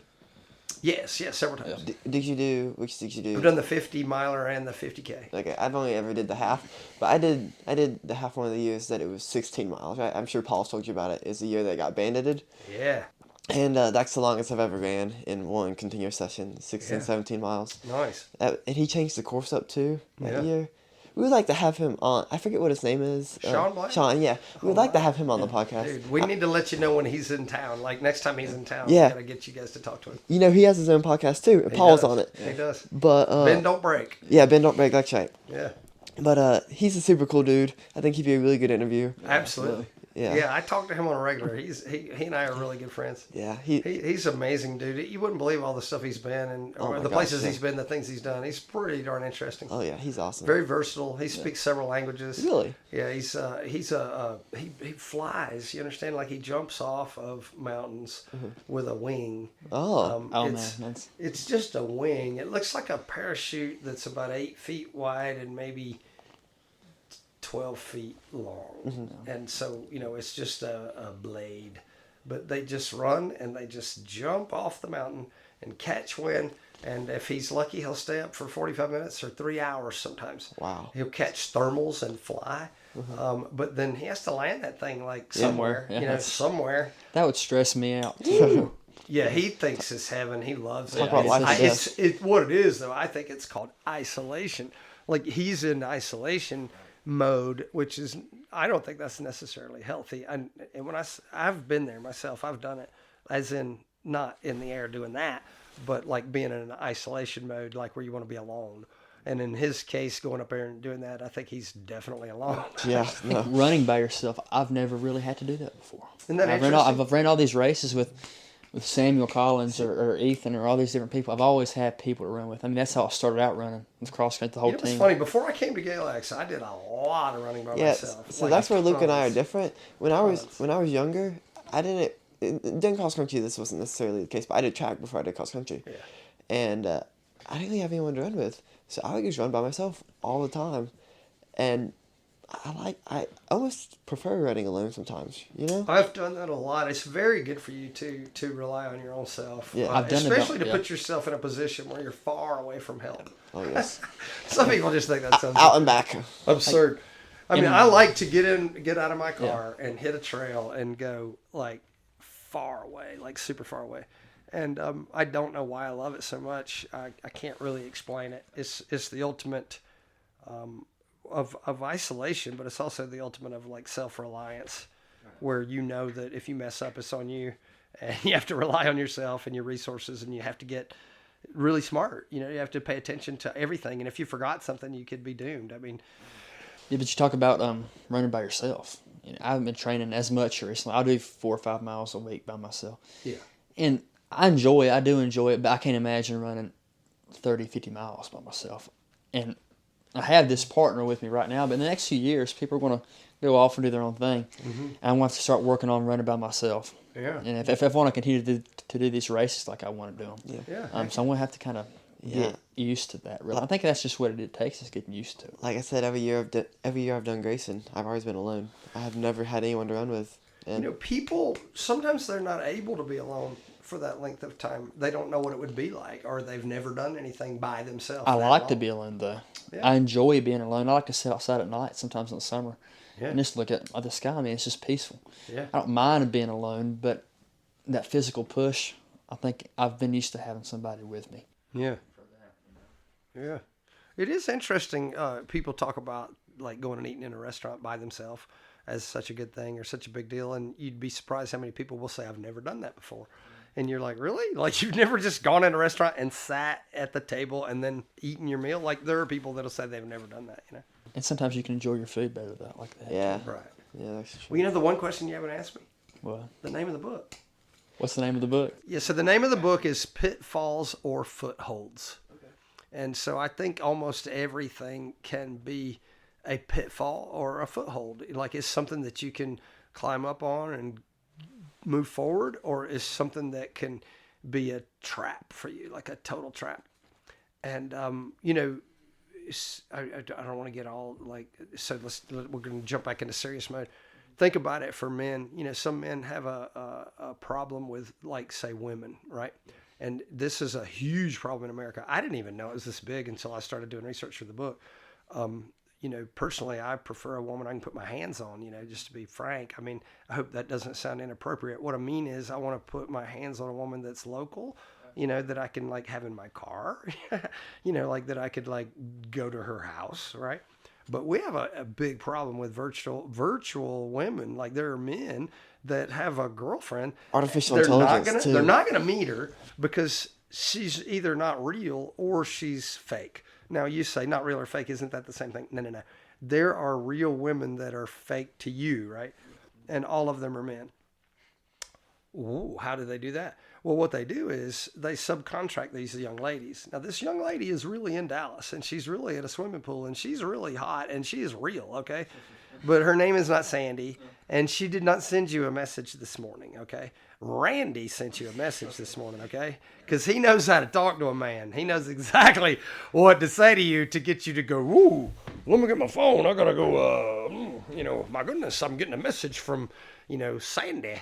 But here's the problem. These guys are paying for this to the tune of shocking numbers. Yeah. I mean, I talked to people that have said that they have evidence that, I'm trying to, like, not put people in names and stuff together, but I know of evidence that are men that have spent $1,500 and say $2,000 per month on a regular, getting messages from some of these women, and they'll be like, you know, things would be so much better if I could get my rent paid this week. And he's like, well, how much do you need? You know, oh my gosh, you know, and next thing you know, he's sending her money, right? But there are, I know of a veterinarian who was on Dr. Phil. Like, I've met this guy. I know him personally. And he was on Dr. Phil. And he was sending money to this woman. Now, she sends him pictures. She sends him sweet notes. She checks on him and asks him how he's doing. I mean, she's way better than his wife, because his wife doesn't care, right? He thinks, my wife doesn't care. She's not interested in me, but I got this thing over here. Well, this thing over here is always trying to come up with reasons for him to send her money. And then he just doesn't care anymore. And eventually it's like he sent this woman like $2 million. And she's not even a woman, guys. I mean, it's Randy. It's not Sandy, right? But he'll never meet her. He's never going to see her. He's never going to smell her breath. He's never going to put his hands on her hair. Like, it's just a shame. And I think it's sad that you start to find out that people are paying for it. They're spending tons of time on it. They're wasting time on it. It's ruining their family. It's ruining their lives. And it's sort of dumb because they could put all that energy and effort into, like, the girl next door or their childhood sweetheart or maybe some woman that they finally meet at the dang grocery store. But I think men, when we talk about pitfalls and footholds, I have to mention all the things that I think men do to themselves that are disruptive and destructive and dysregulating. And they put themselves in a position where they're constantly in turmoil. They ignore some things. They run their credit cards up. They buy a house they can't afford. They drive a car they can't afford. They don't tell their wife things. They hide things. They probably wouldn't do it at all if they had to tell her. Or if they could come clean and tell her everything, they might end up losing their family, so they put themselves in pickles. So they do things they're ashamed of, they hide it, and then they can't afford it, and then, they're in this vicious cycle. But, dude, I'm telling you, man, men will put themselves into a blow-their-brains-out situation so quick, it'll blow your mind, and it'll be the guy that you're like, but he was handsome, and he was happy, and he was, had a good-looking wife, or they seem to have it all. But they don't, and they make big mistakes. And so the pitfalls and footholds thing is sort of a reference to running, but not really. It's almost perfect because, there have been times in an ultra run where I, slip and put my foot on something that is definitely a pitfall. And I know what that's all about. We've taken hard spills. We've had some falls, near, accidents, etc. We run in some difficult places. We run in the mountains. We run in the Black Mountains, even for that matter. Running through Mount Mitchell, doing BMUT is crazy. Most people would be, surprised that, what it's like up there in the fog. But I'm referencing the running, and then I'm comparing it to the crazy life that some people live. But a lot of men are super unhappy and it's their own fault. And maybe they're super unhealthy, and it's their own fault. But yeah, when's the book coming out? Do you have an idea about that, or is that Well, I really need to hurry up and finish the thing, and I would tell you that I would hope like crazy. I'm gonna have to. I want to say the first of the year, like bad. Like I really want to say the first of the year. So that's my goal. I would say if I don't have it out by April of next year, I'd probably be kicking myself pretty hard. Well, let us know when you can get it out. We'd love to read it. These are the chapters, by the way. Pitfalls and Footholds. One of them is called Art4Healing. Mm-hmm. The other is The Devil Went Down to Georgia. Resonance and Liquidity. Timing is Everything. The Food and the Fork. Future Casting. 4 Octaves. The Black Widow. We never mentioned that. Loving a Man Isn't Easy. The Network. The Rabbit Hole. Nurtured by Danger. This Might Take a While, and then Billionaire, I Don't Care. Billionaire, I Don't Care is, I'm not going to tell you what it's about, but I think it sounds pretty interesting. Well, see, I think you did a good job here. You talked about half of them. You already knew most of these, like some of them. And then you leave the rest of us to figure out when the book. See, I'm excited now for the book. Yeah, I'm going to buy it. There you go. I left out a lot of the dark, because okay. I don't think it's healthy, to sit and talk about some of that, so to speak. Yeah. The Black Widow, that's a really rough one. Anyway. Okay. Well, before we have 2 more questions. 2 more questions, okay. And we ask everybody we interview these and questions. It's a staple of our podcast. Yeah. What is your advice to young people, about 18 to 20, about our age, who are just trying to make their way in the world? They don't really know what they want to do yet. Yeah. People have often said things like, if you could do something for free, meaning if you were wealthy and you had all the resources, what would it be?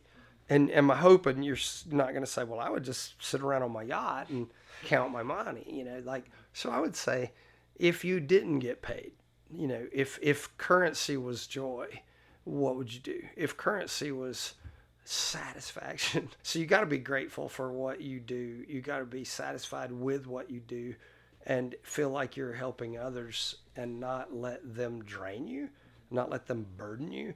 If you said, I love helping others, but I feel terrible afterwards because, I don't know, I just feel like I give so much of my energy away, that's not sustainable, So you need, I would say, don't worry about a job, ever. Worry about nothing, ever. Just don't worry, okay? But do what you want. Do exactly what you want. I think that the business comes to you. When I was taking photographs, I don't mind telling you, I had people in my life that would say, why are you doing that? Like, you have a job to do. You have an insurance job to do. And I'm like, but I feel like this is important. I don't know why. I just know it's important. Now, maybe that's just me, but I think you guys could tap into that.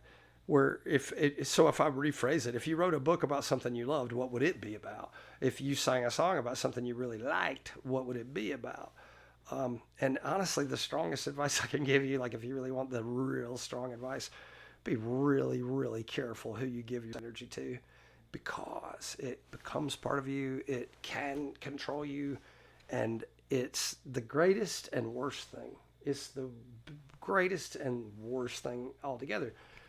Trust me, if you can put yourself into a position where you have someone that you are connected to, and that it can change everything for a long period of time. I mean, people trade houses. They buy a house and they sell it and they move, right? But usually relationships are intended to not be that way. You don't just say, well, I bought this pretty wife, and then a few years later she was worth a whole lot more, so I got rid of her and I got another pretty wife. It ain't like a car, guys. It's not like a house, right? Be really, really careful who you give your energy to. Your time and your energy is valuable.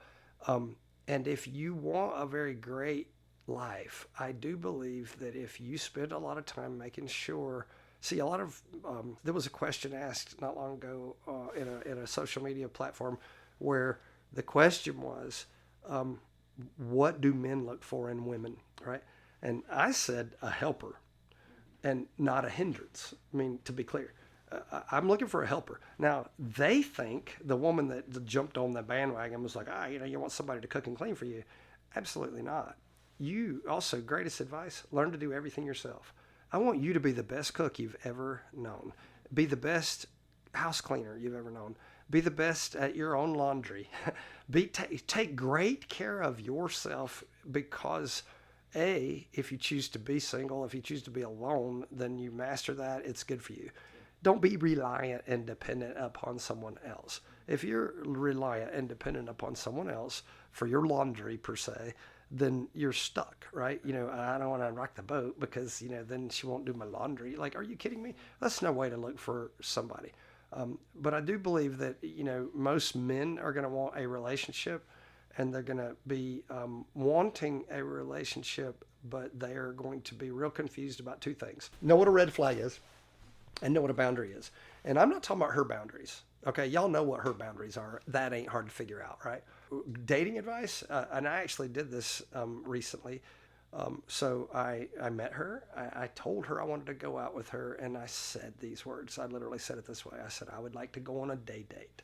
I would like to pick you up at like 9 a.m. and drop you off at 3 p.m. And it's a day date, and there will be no alcohol involved, and there will be no taking you to your house. I don't want to pick you up at your house. I want to pick you up at the grocery store parking lot, and I'll drop you off at the grocery store parking lot. It's a day date. I want to know, can we talk? Can we communicate? Don't put yourself in a position on the first date.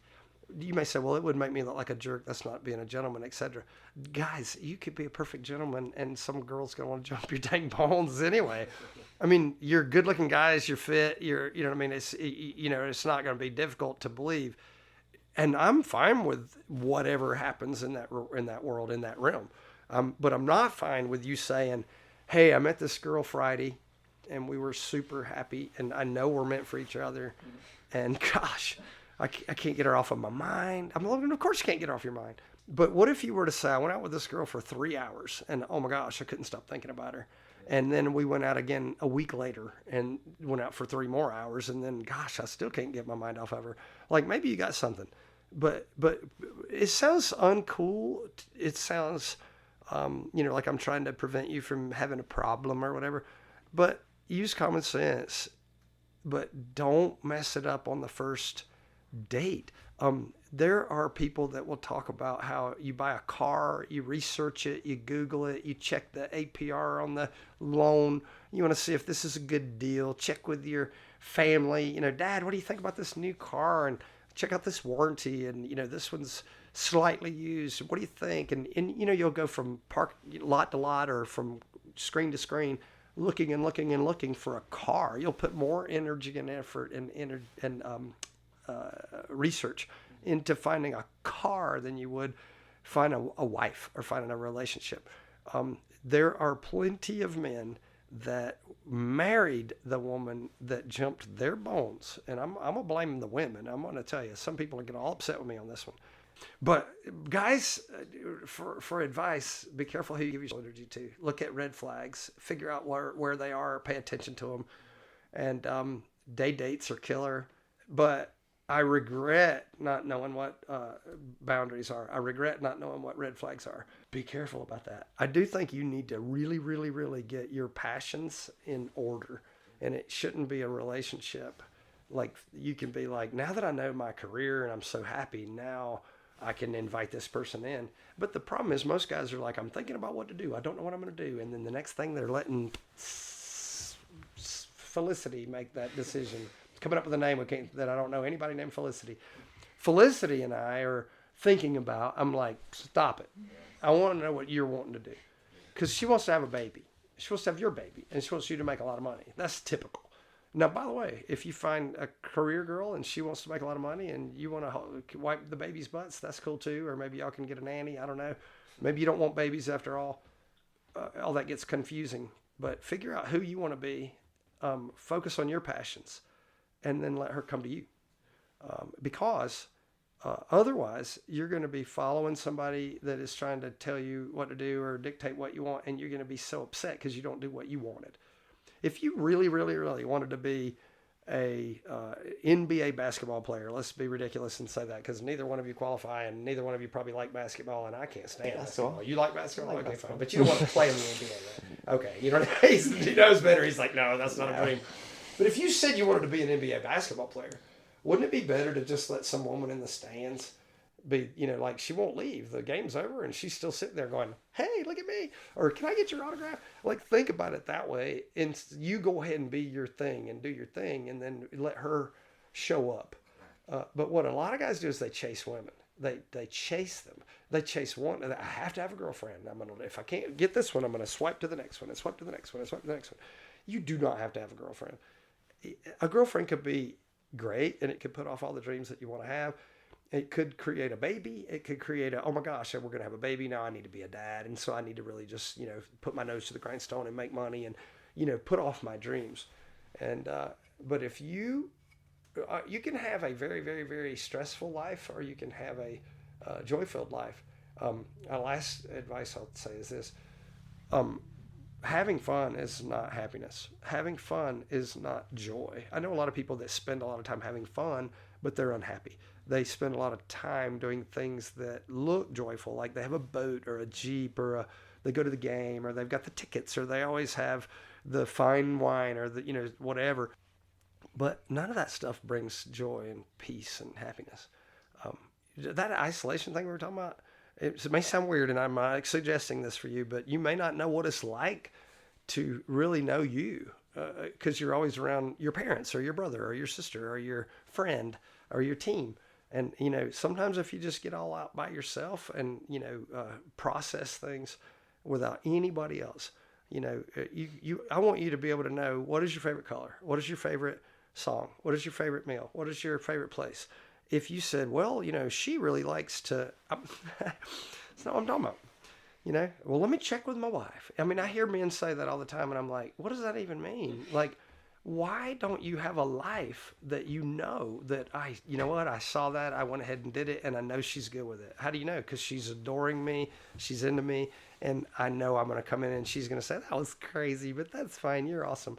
Like, you need a partner that is a helper, not a hindrance. Now, I'm not talking about sweeping after you and washing your stuff and cleaning for you, because that's pathetic, in my opinion. If you can't take care of yourself, you'll never make it in life, especially if you said, I'm going to go to the military. I guarantee you're going to be shining your own boots. Yeah. Be able to take supreme care of yourself. That is extremely attractive. And also, do not be surprised when super good looking women are interested in you. Do not be surprised when you're like, I can't believe she's calling me. Stop that. Don't say that. I can't look at her, man. Oh my God. Looks, come on. Don't get too wrapped up in looks. I hate to tell you, that is not necessarily the most important thing. So I've known, let's go with the word, I've known some really beautiful people that were beautiful on the outside, and next thing you know, I'm blocking them and, wishing I'd never met them, or in such a frustration afterwards. And I think it would be way more important to fall in love with somebody with an amazing heart, an amazing character, and one who loves themselves. If they don't love themselves and you don't love yourself, y'all ain't going to make a good pair. If you love yourself and she loves herself equally, I will say, sounds so rude, but I'm going to say this. The religious aspects of teaching about dating and relationships are manure, okay? Throw that out. Now, I'm not saying throw out religion if you're religious. What I'm saying is, in regards to dating, I want you to think about it differently. It would be like buying a car. What would Jesus drive? Jesus didn't have a car, guys. Okay? Like, let's be honest, right? Let's just be honest. He didn't drive a car. He did not. Right. Okay? And he didn't have, fancy glasses and, microphones, recording devices. Yeah, sandals, and that was about it. I mean, yeah, that is not a valid argument. I think you need to make yourself super happy, do what you want, enjoy your life, and you will be so attractive that you'll find the mate, the person that you're meant to have, or the person that is going to be most helpful to your happiness. No, and that should work both ways. But I don't think you should chase women. If you chase women, you're going to catch one, and you may catch the wrong one. Chase yourself. Find you.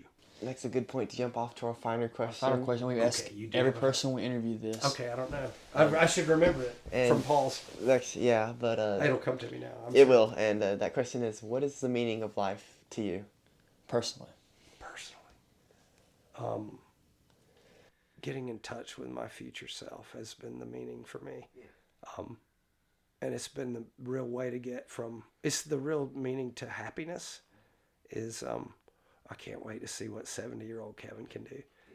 You know, like I know what 50-something-year-old Kevin can do, but gosh, 70-year-old Kevin, I think that would be kind of interesting. And I think he is he's over there going, come on, man, it's going to be great. You know, so I think that it's about getting in touch with your future self and making future self really proud. If you can make future self proud, you're good. Everything else falls into place. Honestly, it really will. Yeah. Don't be bad to yourself. Don't do harmful things to you. Don't do stuff that's going to make you look back and go, why did you do that? Are you crazy? Are you an idiot? Why did you do that? I think we talked about a lot of things tonight, but they all correlate together. They're all part of the same thing, and they interact with each other, and that's what makes it really it beautiful. Yeah. Thank y'all so much. Thank you, Mr. This Silvey. has been Mr. Kevin It's Silvey. Kevin. Kevin Silvey. Yes, Kevin. I'm no longer Mr. Silvey. Kevin, next time. Kevin. Okay.